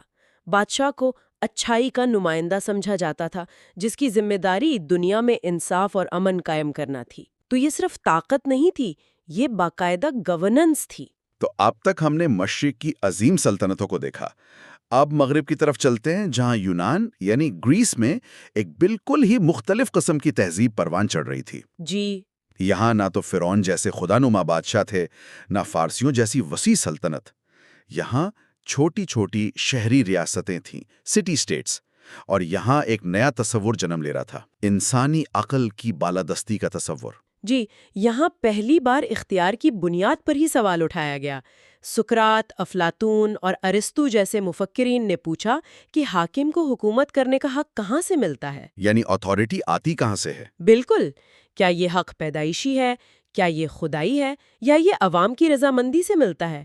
یہ وہ سوالات تھے جو اس سے پہلے کسی نے اس طرح کھل کر نہیں پوچھے تھے۔ اور اسی سوچ نے جمہوریت یعنی ڈیموکریسی کے تصور کو جنم دیا۔ ایتھنز کی جمہوریت کی مثال دی جاتی ہے، لیکن کیا یہ ویسی ہی جمہوریت تھی جیسی ہم آج سمجھتے ہیں؟ نہیں، بالکل نہیں۔ یہ جاننا بہت ضروری ہے کہ ایتھنز کی جمہوریت بہت محدود تھی۔ یہ صرف آزاد مرد شہریوں کے لیے تھی۔ صرف مردوں کے لیے؟ جی، اور وہ بھی جو ایتھنز کے شہری ہوں۔ عورتیں، غلام اور باہر سے آ کے بسنے والے لوگ وہ اس نظام کا حصہ نہیں تھے۔ ایک اندازے کے مطابق کل آبادی کا صرف 10 سے 15% حصہ ہی شہری حقوق رکھتا تھا۔ تو یہ ایک طرح سے ایک مخصوص کلب تھا، کہہ سکتے ہیں، لیکن اس کے باوجود یہ ایک انقلابی قدم تھا، کیونکہ تاریخ میں پہلی بار قانون کو دیوتاؤں کا حکم نہیں بلکہ انسانوں کی مشترکہ عقل اور بحث و مباحثے کی پیداوار سمجھا جا رہا تھا۔ تو یونانیوں نے ہمیں سیاست اور فلسفے کے نظریات دیے، لیکن ان کی شہری ریاستیں تو آپس میں ہی لڑتی رہیں، وہ کبھی ایک بڑی سلطنت نہیں بن پائیں۔ صحیح۔ تو پھر کون سی طاقت تھی جس نے نظریات کو لیا اور ایک عالمی سلطنت کی بنیاد رکھی؟ یہاں رومیوں یعنی رومنز کا کردار سامنے آتا ہے۔ بالکل۔ اگر یونانیوں کی میراث فلسفی ہے تو رومیوں کی سب سے بڑی میراث قانون اور انجینئرنگ ہے۔ وہ بہت عملی لوگ تھے۔ عملی؟ جی، انہوں نے یونانیوں کے نظریات کو لیا اور انہیں ایک ایسے نظام کی شکل دی جو ایک بہت بڑی سلطنت کو چلا سکے۔ اور رومیوں کا سب سے بڑا کارنامہ رومن قانون یعنی رومن لا ہے۔ اس قانون کی خاص بات کیا تھی؟ اس کی خاص بات یہ تھی کہ یہ عالمگیر یعنی یونیورسل ہونے کی کوشش کرتا تھا۔ یہ ایک ایسا قانونی ڈھانچہ تھا جو سلطنت کے ہر شہری پر لاگو ہوتا تھا، چاہے وہ اسپین کا باشندہ ہو، شام کا یا برطانیہ کا۔ اس نے ایک بہت بڑی اور متنوع سلطنت کو ایک قانونی شناخت دی۔ اور ان کے ادارے، سینٹ، فوج؟ جی، ان کے ادارے بہت مضبوط تھے۔ سینٹ، ان کی فوج جسے لیجنز کہتے تھے، اور سڑکوں کا وہ جال جس نے پوری سلطنت کو جوڑ دیا تھا، یہ سب ان کی عملی ذہانت اور تنظیمی صلاحیت کا ثبوت تھے۔ لیکن رومی سلطنت بھی ہمیشہ جمہوری نہیں رہی۔ وقت کے ساتھ ساتھ سینٹ کمزور ہوتا گیا اور تمام اختیارات ایک شخص یعنی شہنشاہ کے پاس آ گئے۔ جی، اور شہنشاہ کی ذات میں تمام سیاسی، فوجی اور مذہبی اختیارات جمع ہو گئے۔ وہ ریاست کا سربراہ بھی تھا، فوج کا کمانڈر ان چیف بھی، اور سب سے بڑا مذہبی پیشوا بھی، پونٹیفکس میکسیمس۔ تو وہ ایک مطلق العنان حکمران بن گیا۔ جی، لیکن اسی مطلق العنان سلطنت کے اندر ایک ایسی تحریک نے جنم لیا جو شروع میں تو رومی اختیار کے لیے ایک بہت بڑا چیلنج تھی، لیکن آخرکار اسی سلطنت کی پہچان بن گئی۔ آپ کا اشارہ عیسائیت کی طرف ہے؟ بالکل۔ یہ تاریخ کا ایک بہت بڑا موڑ ہے۔ ایک طرف رومی شہنشاہ کی پوجا کی جاتی تھی، اسے دیوتا مانا جاتا تھا، جی، اور دوسری طرف ایک ایسا مذہب آ گیا جو کہتا تھا کہ وفاداری اور عبادت صرف ایک خدا کے لیے ہونی چاہیے۔ یہ تو سیدھا سیدھا تصادم تھا۔ بالکل، اور اسی لیے ابتدائی چند صدیوں تک رومی حکومت نے عیسائیت کو ایک سیاسی خطرہ سمجھا اور اس پر سختیاں کیں۔ لیکن پھر سب کچھ بدل گیا۔ جی، چوتھی صدی میں شہنشاہ کانسٹنٹین یعنی کانسٹنٹائن نے ایک بہت ہی ہوشیار اور دور رس سیاسی فیصلہ کیا۔ اس نے محسوس کیا کہ سلطنت اندرونی طور پر کمزور ہو رہی ہے اور اسے جوڑنے کے لیے ایک نئی نظریاتی طاقت کی ضرورت ہے۔ تو اس نے عیسائیت کو اپنا لیا، جو مذہب کچھ عرصہ پہلے تک ریاستی جبر کا شکار تھا، وہ اب خود ریاست کا مذہب بن گیا۔ یہ ایک ناقابل یقین تبدیلی تھی۔ کنسٹنٹین نے سمجھ لیا تھا کہ اگر آپ اس نئی طاقت کو شکست نہیں دے سکتے تو اسے اپنے نظام کا حصہ بنا لیں۔ اس فیصلے نے نہ صرف عیسائیت کو پوری سلطنت میں پھیلا دیا بلکہ عیسائی چرچ کو خود ایک بہت طاقتور ادارہ بنا دیا۔ تو اب ریاست کے پاس لوگوں کو کنٹرول کرنے کے لیے دو طاقتیں تھیں۔ جی، شہنشاہ کی تلوار اور چرچ کا نظریاتی اختیار۔ وفاداری اب صرف شہنشاہ سے نہیں بلکہ خدا اور چرچ سے بھی تھی۔ یہ ایک نیا اور بہت طاقتور گٹھ جوڑ تھا۔ تو آج کی گفتگو کا اگر خلاصہ کریں تو ہم نے دیکھا کہ انسانی معاشرہ قبیلوں کی سادہ زندگی سے نکل کر ریاستوں اور پیچیدہ سلطنتوں تک کیسے پہنچا۔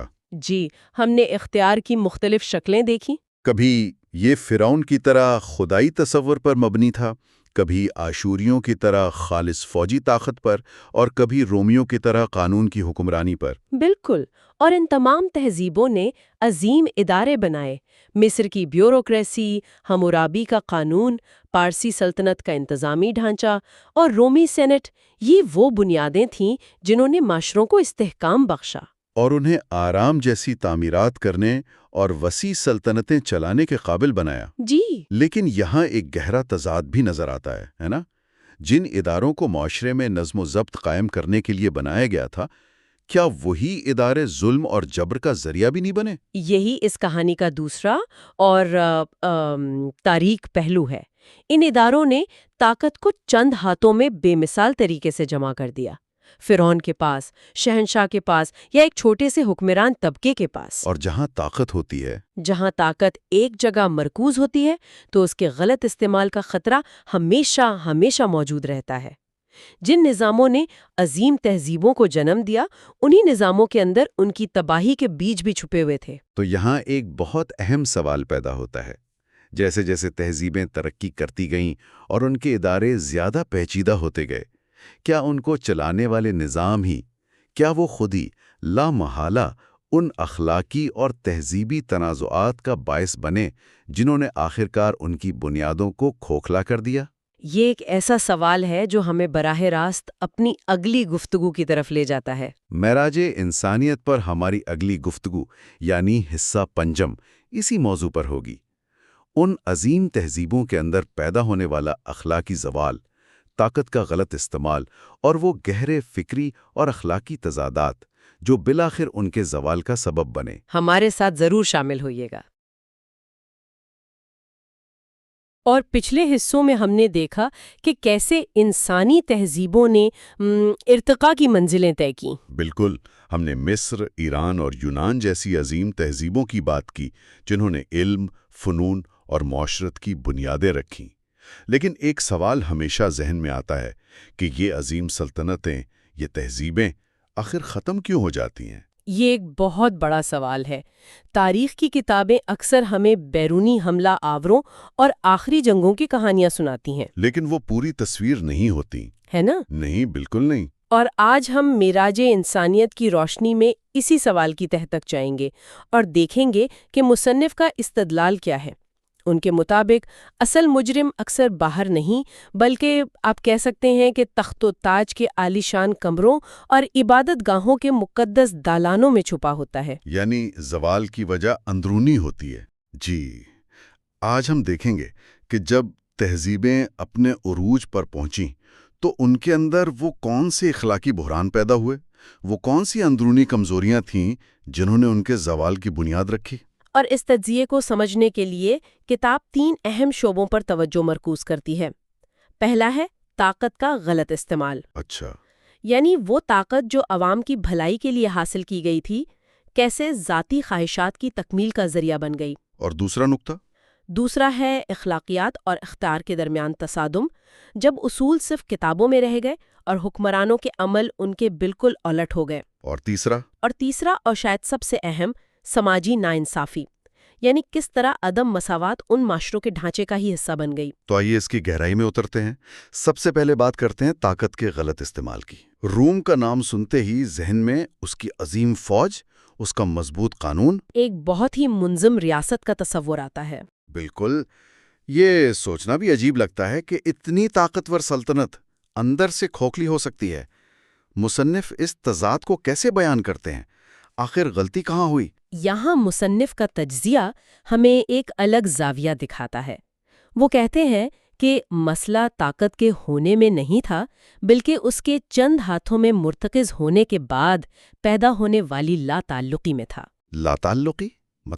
مطلب یہ کہ جب حکمران طبقہ یعنی بادشاہ، امراء اور جرنل عوام کی زندگی کی حقیقتوں سے دور ہو جاتے ہیں تو وہ انہیں صرف اعداد و شمار سمجھنے لگتے ہیں۔ اچھا۔ وہ جو اجتماعی ذمہ داری کا احساس ہوتا ہے وہ ختم ہو جاتا ہے اور اس کی جگہ ذاتی عیش و عشرت، لالچ اور تسلط کی بھوک لے لیتی ہے۔ اور ان میں یہ لا تعلقی کس حد تک پہنچ چکی تھی؟ کوئی خاص مثال کتاب میں دی گئی ہے؟ جی، کتاب میں ایڈورڈ گبن جیسے مورخین کا حوالہ دے کر بتایا گیا ہے کہ روم کا زوال باہر سے نہیں اندر سے ہوا۔ اس کی بنیاد اس کا اندرونی فساد یعنی کرپشن تھی۔ کرپشن تو آج بھی ایک بڑا مسئلہ ہے۔ جی، لیکن یہ صرف رشوت لینے دینے تک محدود نہیں تھا، یہ ایک پورا نظام بن چکا تھا۔ حکمران طبقے کی زندگی کا واحد مقصد زیادہ سے زیادہ دولت جمع کرنا اور سیاسی طاقت کے کھیل کھیلنا تھا۔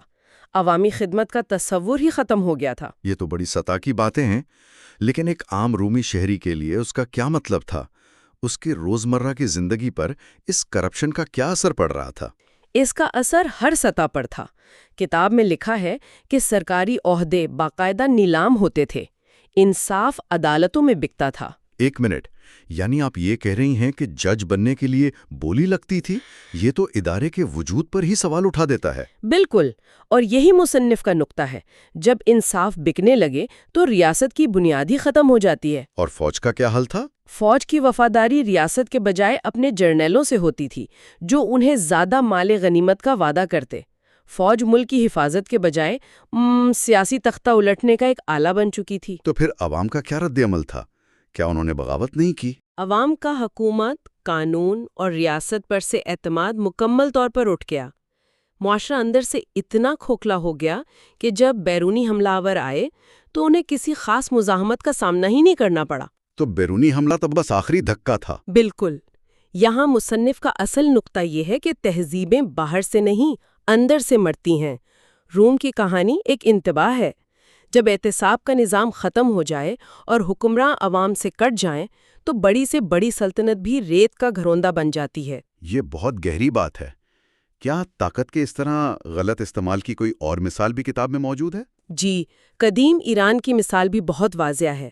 وہاں بادشاہ، جسے شاہان یعنی بادشاہوں کا بادشاہ کہا جاتا تھا، اور زرتشتی مذہب کے پیشوا موبد لامحدود اختیار رکھتے تھے۔ یعنی وہاں بھی طاقت کا ارتکاز تھا؟ بہت زیادہ، اور اس اختیار نے انہیں بھی عوام سے مکمل طور پر کاٹ دیا تھا۔ تو وہاں بھی حکمراں طبقے اور عوام میں ایک بہت بڑی خلیج تھی۔ بہت بڑی۔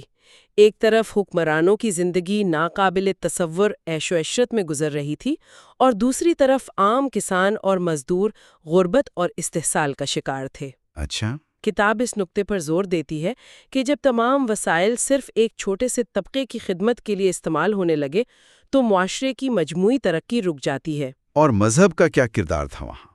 زرتشتی مذہب کی اخلاقی تعلیمات صرف کتابوں اور رسومات تک محدود ہو کر رہ گئیں، عملی زندگی سے ان کا کوئی تعلق نہیں رہا تھا۔ تو اگر طاقت کا غلط استعمال حکمرانوں کو عوام سے اس قدر دور کر دیتا ہے تو پھر ان اخلاقی اصولوں کا کیا بنتا ہے جن کی حفاظت ان کی ذمہ داری تھی؟ یہ ہمیں دوسرے نقطے کی طرف لاتا ہے۔ جی، اختیار اور اخلاقیات کا تصادم۔ کیا یہ دونوں کبھی ایک ساتھ چل بھی سکتے ہیں یا ان میں تصادم لازمی ہے؟ یہ اس بحث کا دوسرا اور شاید سب سے اہم پہلو ہے۔ کتاب کے مطابق یہ وہ مرحلہ ہے جہاں معاشرہ منافقت کا شکار ہو جاتا ہے۔ منافقت؟ کس طرح سے؟ اس طرح سے کہ باتیں اور دعوے اعلیٰ اخلاقی اصولوں کے ہوتے ہیں لیکن عمل ان کے بالکل برعکس ہوتا ہے۔ حکمران طبقہ چاہے وہ سیاسی ہو یا مذہبی، خود کو قانون اور اخلاقیات سے بالاتر سمجھنے لگتا ہے۔ یعنی وہ یہ سمجھتا ہے کہ اصول عوام کے لیے ہیں، ان کے لیے نہیں؟ بالکل۔ اس کی سب سے بڑی مثال شاید روم میں عیسائیت کے ریاستی مذہب بننے کے بعد کی صورتحال ہے۔ مصنف اس تبدیلی کو کیسے دیکھتے ہیں؟ ان کا تجزیہ بہت دلچسپ ہے۔ وہ کہتے ہیں کہ جب تک عیسائیت ایک اقلیتی مذہب تھا جس پر ظلم ہو رہا تھا، اس میں قربانی، خدمت اور عاجزی جیسی اقدار بہت مضبوط تھیں۔ لیکن پھر قسطنطین نے اسے ریاستی مذہب بنا دیا۔ جی، 4 صدی میں رومی شہنشاہ کنسٹینٹین نے اسے ریاستی مذہب قرار دیا تو کلیسا کے پاس بے پناہ سیاسی طاقت اور دولت آ گئی۔ اور اس طاقت نے مذہب کی اصل روح کو کیسے متاثر کیا؟ اس سے مذہب کی ترجیحات بدل گئیں۔ عاجزی کی جگہ شان و شوکت نے اور خدمت کی جگہ اختیار نے لے لی۔ اس کی کوئی ٹھوس مثال؟ اس کی ایک واضح مثال معافی ناموں یعنی انڈلجنسز کی فروخت تھی۔ کلیسا نے یہ تصور عام کیا کہ لوگ پیسے دے کر اپنے گناہوں کی معافی خرید سکتے ہیں۔ یہ تو مذہب کو ایک کاروبار بنانے کے مترادف ہے۔ بالکل، یہ آج کے دور میں get out of jail free card خریدنے جیسا تھا، لیکن روحانی دنیا کے لیے۔ اس عمل نے مذہب کی اخلاقی حیثیت کو شدید نقصان پہنچایا۔ تو یہاں اختیار اور اخلاقی اصول آمنے سامنے آ گئے۔ جی، اسی طرح کلیسا نے اپنے اختیار کو استعمال کرتے ہوئے ہر اس علمی تحقیق کو دبانے کی کوشش کی جو اس کے نظریات سے ٹکراتی تھی۔ اس نے صدیوں تک یورپ میں سائنسی ترقی کو روکے رکھا۔ اچھا، اب فلسفے کی سرزمین یعنی یونان کی طرف آتے ہیں۔ وہاں تو سقراط، افلاطون اور ارسطو جیسے عظیم فلسفیوں نے اعلیٰ اخلاقی نظریات پیش کیے تھے۔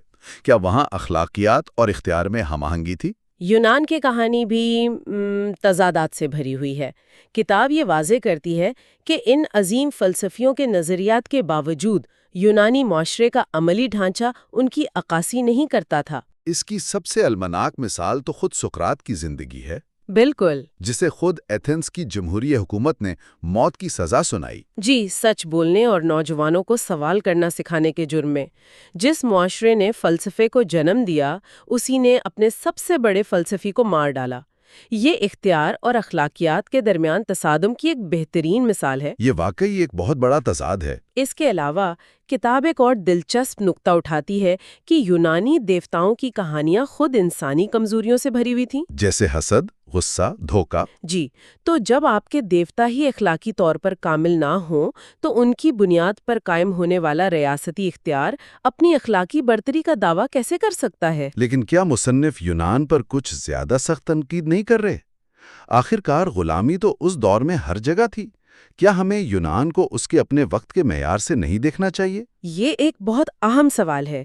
مصنف کا نقطہ نظر یہ نہیں ہے کہ یونان باقی دنیا سے بدتر تھا، بلکہ یہ ہے کہ یونان اپنے ہی قائم کردہ فلسفیانہ معیار پر پورا نہیں اترا۔ اچھا، یہ ایک اہم فرق ہے۔ جی، جب آپ کے پاس افلاطون اور ارسطو جیسے ذہن ہوں جو انصاف اور اچھائی کی بات کر رہے ہوں، تو پھر معاشرے کا غلامی اور عورتوں کے ساتھ امتیازی سلوک پر قائم ہونا ایک گہرا تضاد ظاہر کرتا ہے۔ یعنی ان کے پاس علم تھا لیکن عمل نہیں تھا۔ بالکل، مصنف کا تجزیہ یہ ہے کہ ان کے پاس صحیح راستے کا علم تھا، لیکن ریاستی اختیار اور سماجی ڈھانچے نے اس پر عمل کرنے کی اجازت نہیں دی۔ یہ بات سمجھ میں آتی ہے۔ تو ان سب کا یعنی طاقت کے غلط استعمال اور اخلاقی منافقت کا عام آدمی کے زندگی پر کیا اثر پڑا، یہ ہمیں اپنے آخری نقطے کی طرف لاتا ہے: انسانی مصائب اور سماجی عدم مساوات۔ جب حکمران طبقے میں اخلاقی زوال آتا ہے تو اس کا سب سے پہلا اور براہ راست نتیجہ معاشرے میں گہری طبقاتی تقسیم اور ناانصافی کی صورت میں نکلتا ہے۔ اور یہ ناانصافی پھر ادارہ جاتی شکل اختیار کر لیتی ہے نا؟ جی، یہ کوئی اتفاقی واقعہ نہیں رہتی، بلکہ اسے ریاستی قوانین، سماجی روایات اور یہاں تک کہ مذہبی عقائد کے ذریعے باقاعدہ ایک ادارہ جاتی شکل دے دی جاتی ہے۔ یہ معاشرے کے ڈھانچے کا حصہ بن جاتی ہے۔ کتاب میں اس کی سب سے واضح مثال کے طور پر ہندوستان کی قدیم تہذیب کو پیش کیا گیا ہے۔ وہاں کی سماجی ساخت کے بارے میں کیا تفصیلات ہیں؟ مصنف ہندوستان کے ذات پات کے نظام کو سماجی عدم مساوات کی سب سے سخت اور منظم مثال قرار دیتے ہیں۔ ذات پات کا نظام؟ جی، یہ نظام انسانوں کو پیدائش کی بنیاد پر طبقوں میں تقسیم کرتا تھا: برہمن، کھشتری، ویش اور شودر۔ اور اس تقسیم کو صرف سماجی نہیں بلکہ مذہبی تقدس بھی حاصل تھا۔ یعنی اسے خدا کا بنایا ہوا نظام سمجھا جاتا تھا؟ بالکل، اور اس کے عملی نتائج بہت خوفناک تھے۔ ایک شودر کی زندگی مثال کے طور پر کیسی ہوتی تھی؟ شودروں، جنہیں اچھوت سمجھا جاتا تھا، کو انتہائی حقیر سمجھا جاتا تھا۔ ان کے بنیادی انسانی حق بھی چھین لیے گئے تھے۔ جیسے؟ وہ اعلیٰ ذات والوں کے کنویں سے پانی نہیں پی سکتے تھے، مندروں میں داخل نہیں ہو سکتے تھے، اور انہیں صرف وہی کام کرنے کی اجازت تھی جنہیں گندا سمجھا جاتا تھا۔ قانون اور مذہب دونوں اس ظالمانہ تقسیم کو جواز فراہم کرتے تھے۔ اس کا مطلب یہ تھا کہ کروڑوں انسانوں کے لیے بہتر زندگی کے تمام راستے پیدائش کے وقت ہی بند ہو جاتے تھے۔ جی، مصنف کے مطابق یہ انسانیت کی تذلیل کا ایک ادارہ جاتی نظام تھا۔ یہ ذات پات کا نظام تو قدیم ہندوستان کی بات ہے، لیکن کیا اس کی گونج آج بھی ہمارے معاشروں میں طبقاتی تقسیم یا نسل پرستی کی شکل میں سنائی نہیں دیتی؟ بالکل دیتی ہے۔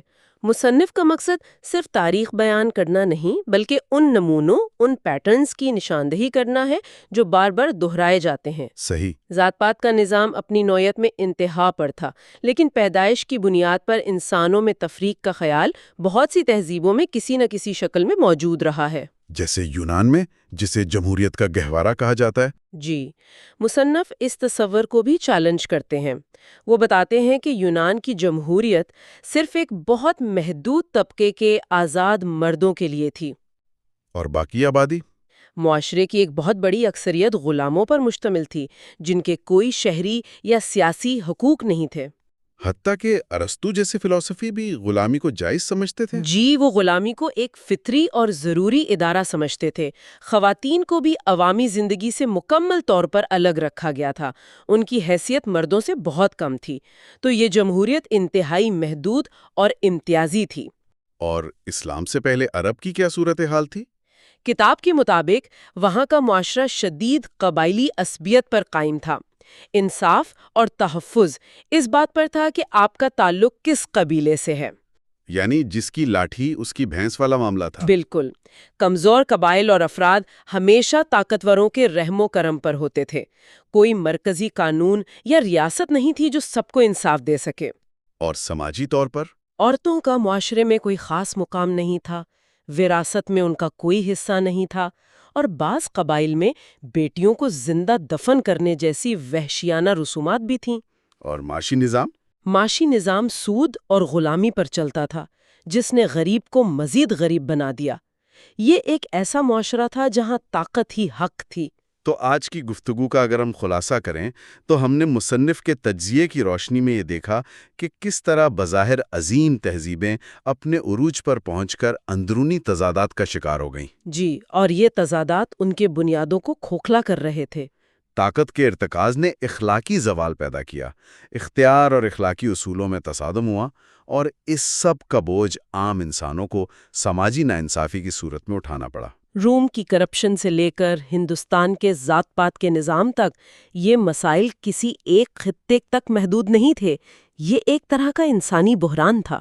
بالکل۔ اور یہاں مصنف کا مرکزی نقطہ جو بار بار سامنے آتا ہے وہ یہ ہے کہ صرف مادی ترقی، بڑی عمارتیں یا فوجی فتوحات انسانیت کی مکمل معراج کے ضمانت نہیں دے سکتیں۔ یعنی صرف انفراسٹرکچر کافی نہیں ہے؟ نہیں ہے۔ جب تک معاشرے کی اخلاقی اور روحانی بنیادیں مضبوط نہ ہوں، طاقت اور دولت خود معاشرے کے لیے تباہی کا سامان بن جاتی ہیں۔ تو یہ تمام تاریخی مثالیں ایک ضرورت کی طرف اشارہ کر رہی تھیں۔ بالکل، یہ تمام مثالیں اس بات کی گواہی دیتی ہیں کہ انسانیت ایک ایسے جامع و عادلانہ نظام کی تلاش میں تھی جو ان تمام ساختی خامیوں کو جڑ سے اکھاڑ سکے۔ آپ کی بات اس تجزیے کو ایک بہت ہی اہم سوال پر لا کر ختم کرتی ہے۔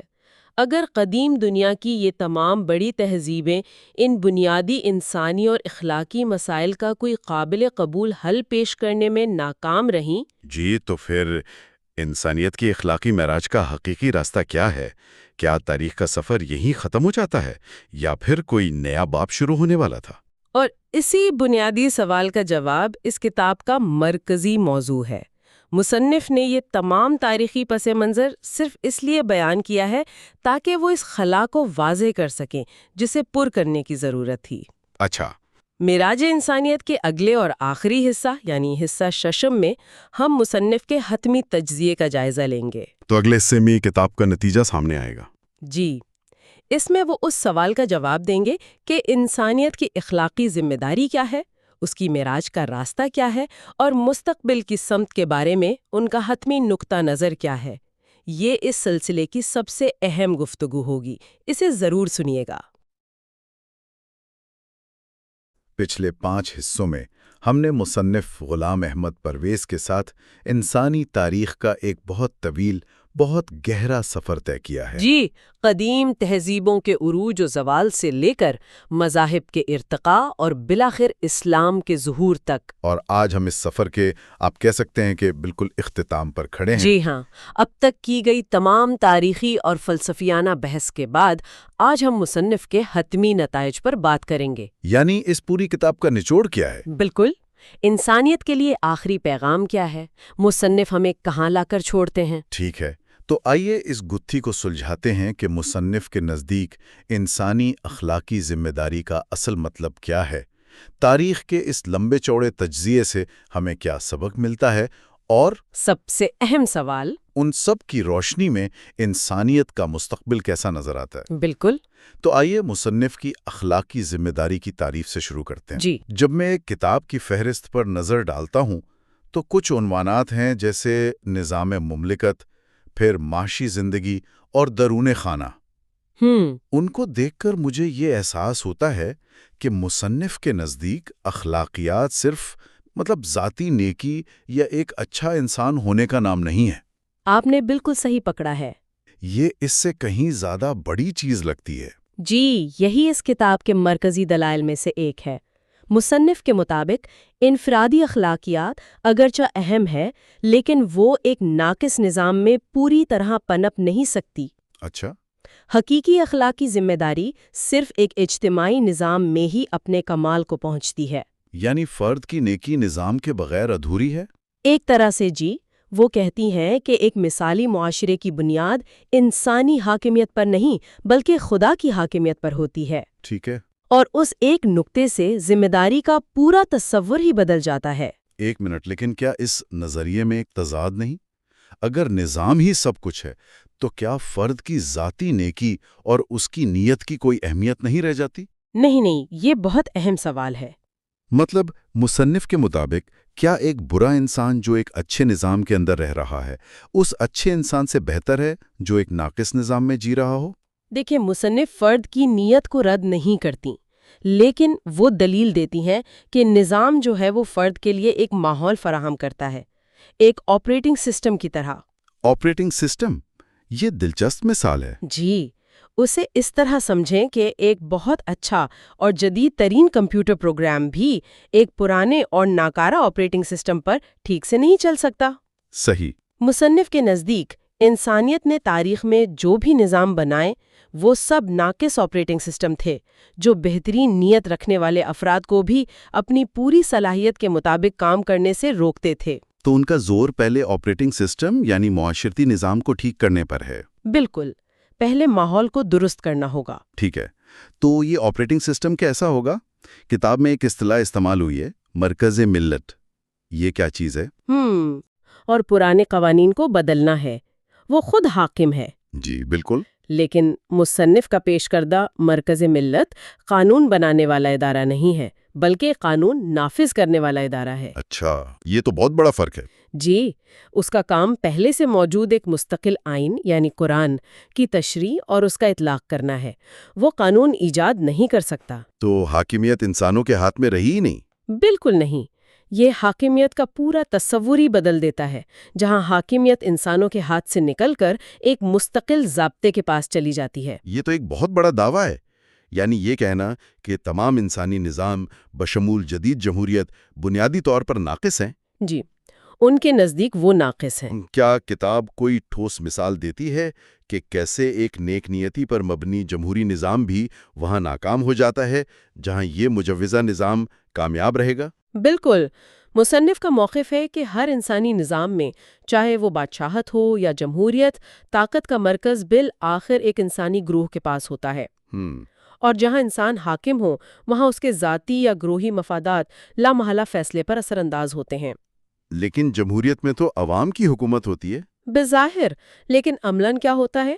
سرمایہ گار طبقے یا سیاسی جماعتیں اپنے مفادات کے لیے قانون سازی پر اثر انداز ہوتی ہیں۔ یہ تو ہے۔ کتاب دلیل دیتی ہے کہ اس کے برعکس جب آئین ایک بالاتر غیر انسانی ذریعہ یعنی وحی سے ہو تو معاشی پالیسی پر بحث بائیں اور دائیں بازو کی سیاست پر نہیں ہوگی۔ تو پھر کس چیز پر ہوگی؟ بحث اس بنیادی قرآنی اصول پر ہوگی کہ دولت چند ہاتھوں میں جمع نہ ہو۔ اچھا۔ اس سے بحث کا پورا زاویہ ہی بدل جاتا ہے اور مصنف کے مطابق ناانصافی کا راستہ بند ہو جاتا ہے۔ ٹھیک ہے، تو مصنف نے ایک بالکل مختلف آپریٹنگ سسٹم تجویز کر دیا ہے۔ اب اتنی بڑی تبدیلی کو درست ثابت کرنے کے لیے ان کے پاس پرانے تمام سسٹمز کی ناکامی کی کوئی ٹھوس تشخیص بھی ہوگی؟ جی، اور یہی کتاب کا دوسرا بڑا حصہ ہے، تاریخ کا تجزیہ۔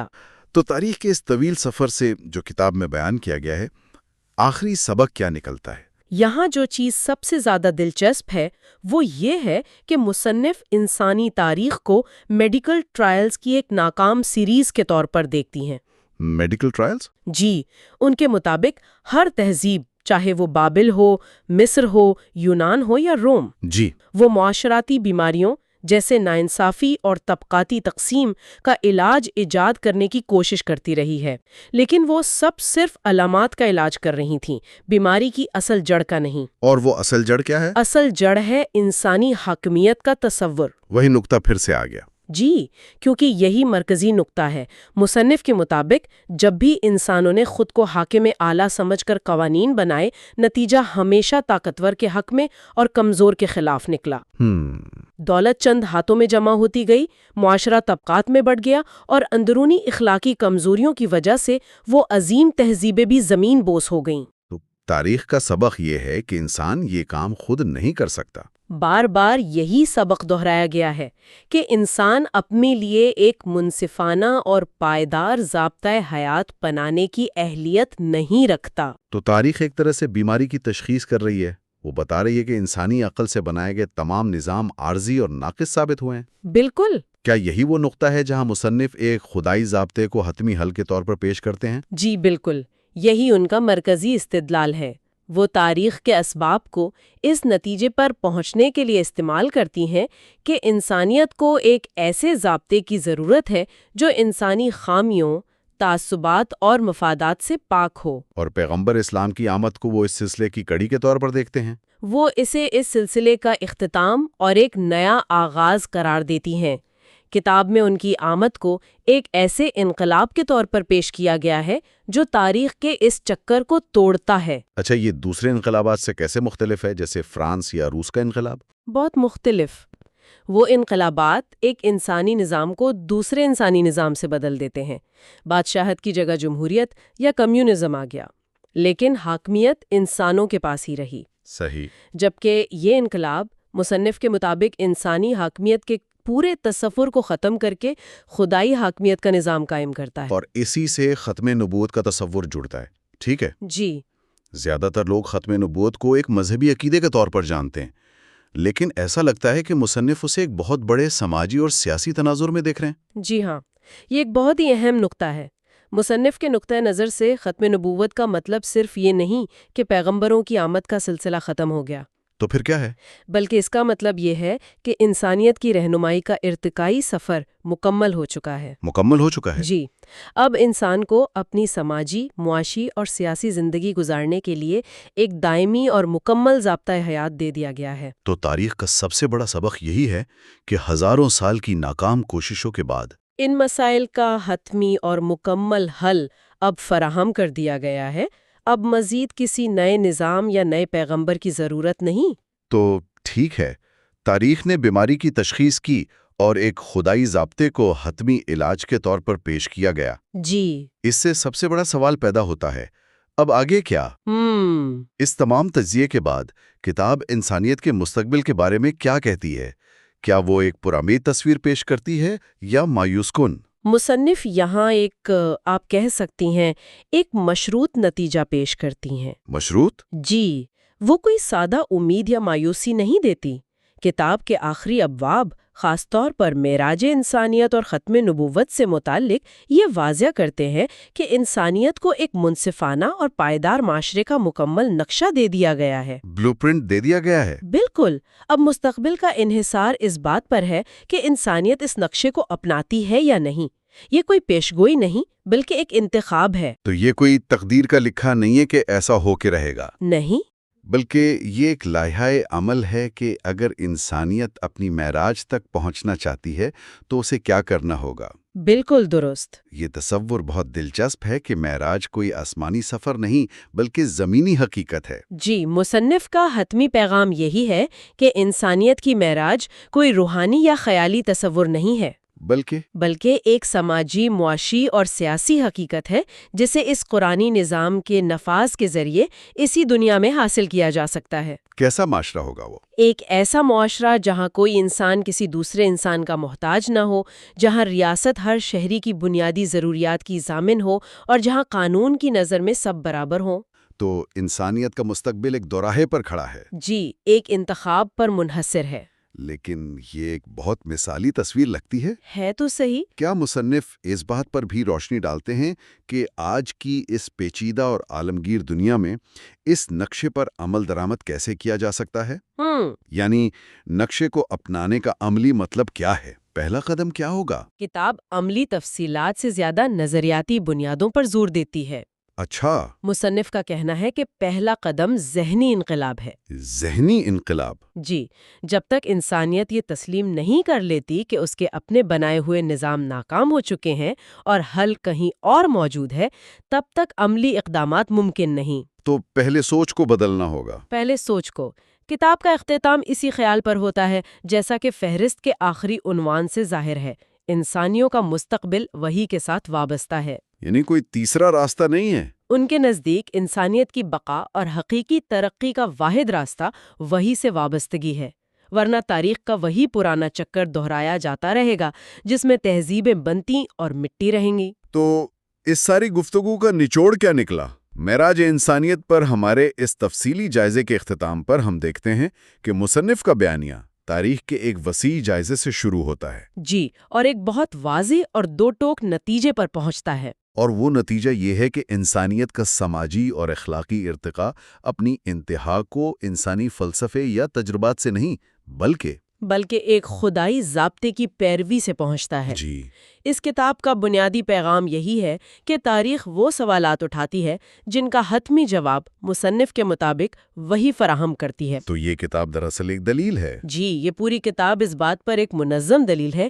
کہ ماضی کی تہذیبوں کو درپیش چیلنجز جیسے ناانصافی، معاشی استحصال اور اخلاقی زوال صرف ایک ایسے نظام کے ذریعے ہی مستقل طور پر حل کیے جا سکتے ہیں جو حاکمیت کو انسانی اختیار سے بالاتر ایک ابدی اور غیر متبدل ذات کو سونپ دیتا ہو۔ اور اس تجزیے کو ختم کرتے ہوئے سننے والوں کے لیے ایک آخری سوچ چھوڑ جاتے ہیں۔ ضرور۔ یہ کتاب انسانی تاریخ کے کمال کے لیے ایک بہت مخصوص اور واضح راستہ پیش کرتی ہے جو ایک خاص تشریح پر مبنی ہے۔ جی، ظاہر ہے۔ یہ بات ہمیں متن سے ہٹ کر ایک وسیع تر سوال پر سوچنے پر مجبور کرتی ہے کہ دوسرے عظیم بیانیے، چاہے وہ سیکولر ہوں جیسے ہیومنزم یا دیگر مذہبی فلسفے، وہ انسانی کامیابی کی معراج کی تعریف کیسے کرتے ہیں اور یہ کہ وہ اپنے دعووں کی تائید کے لیے کون سے تاریخی شواہد یا دلائل پیش کرتے ہیں، یہ ایک بہت اہم سوال ہے۔ بالکل، اس سوچ کے ساتھ ہم آج کی گفتگو ختم کرتے ہیں۔ آپ کا بہت بہت شکریہ۔ بہت شکریہ۔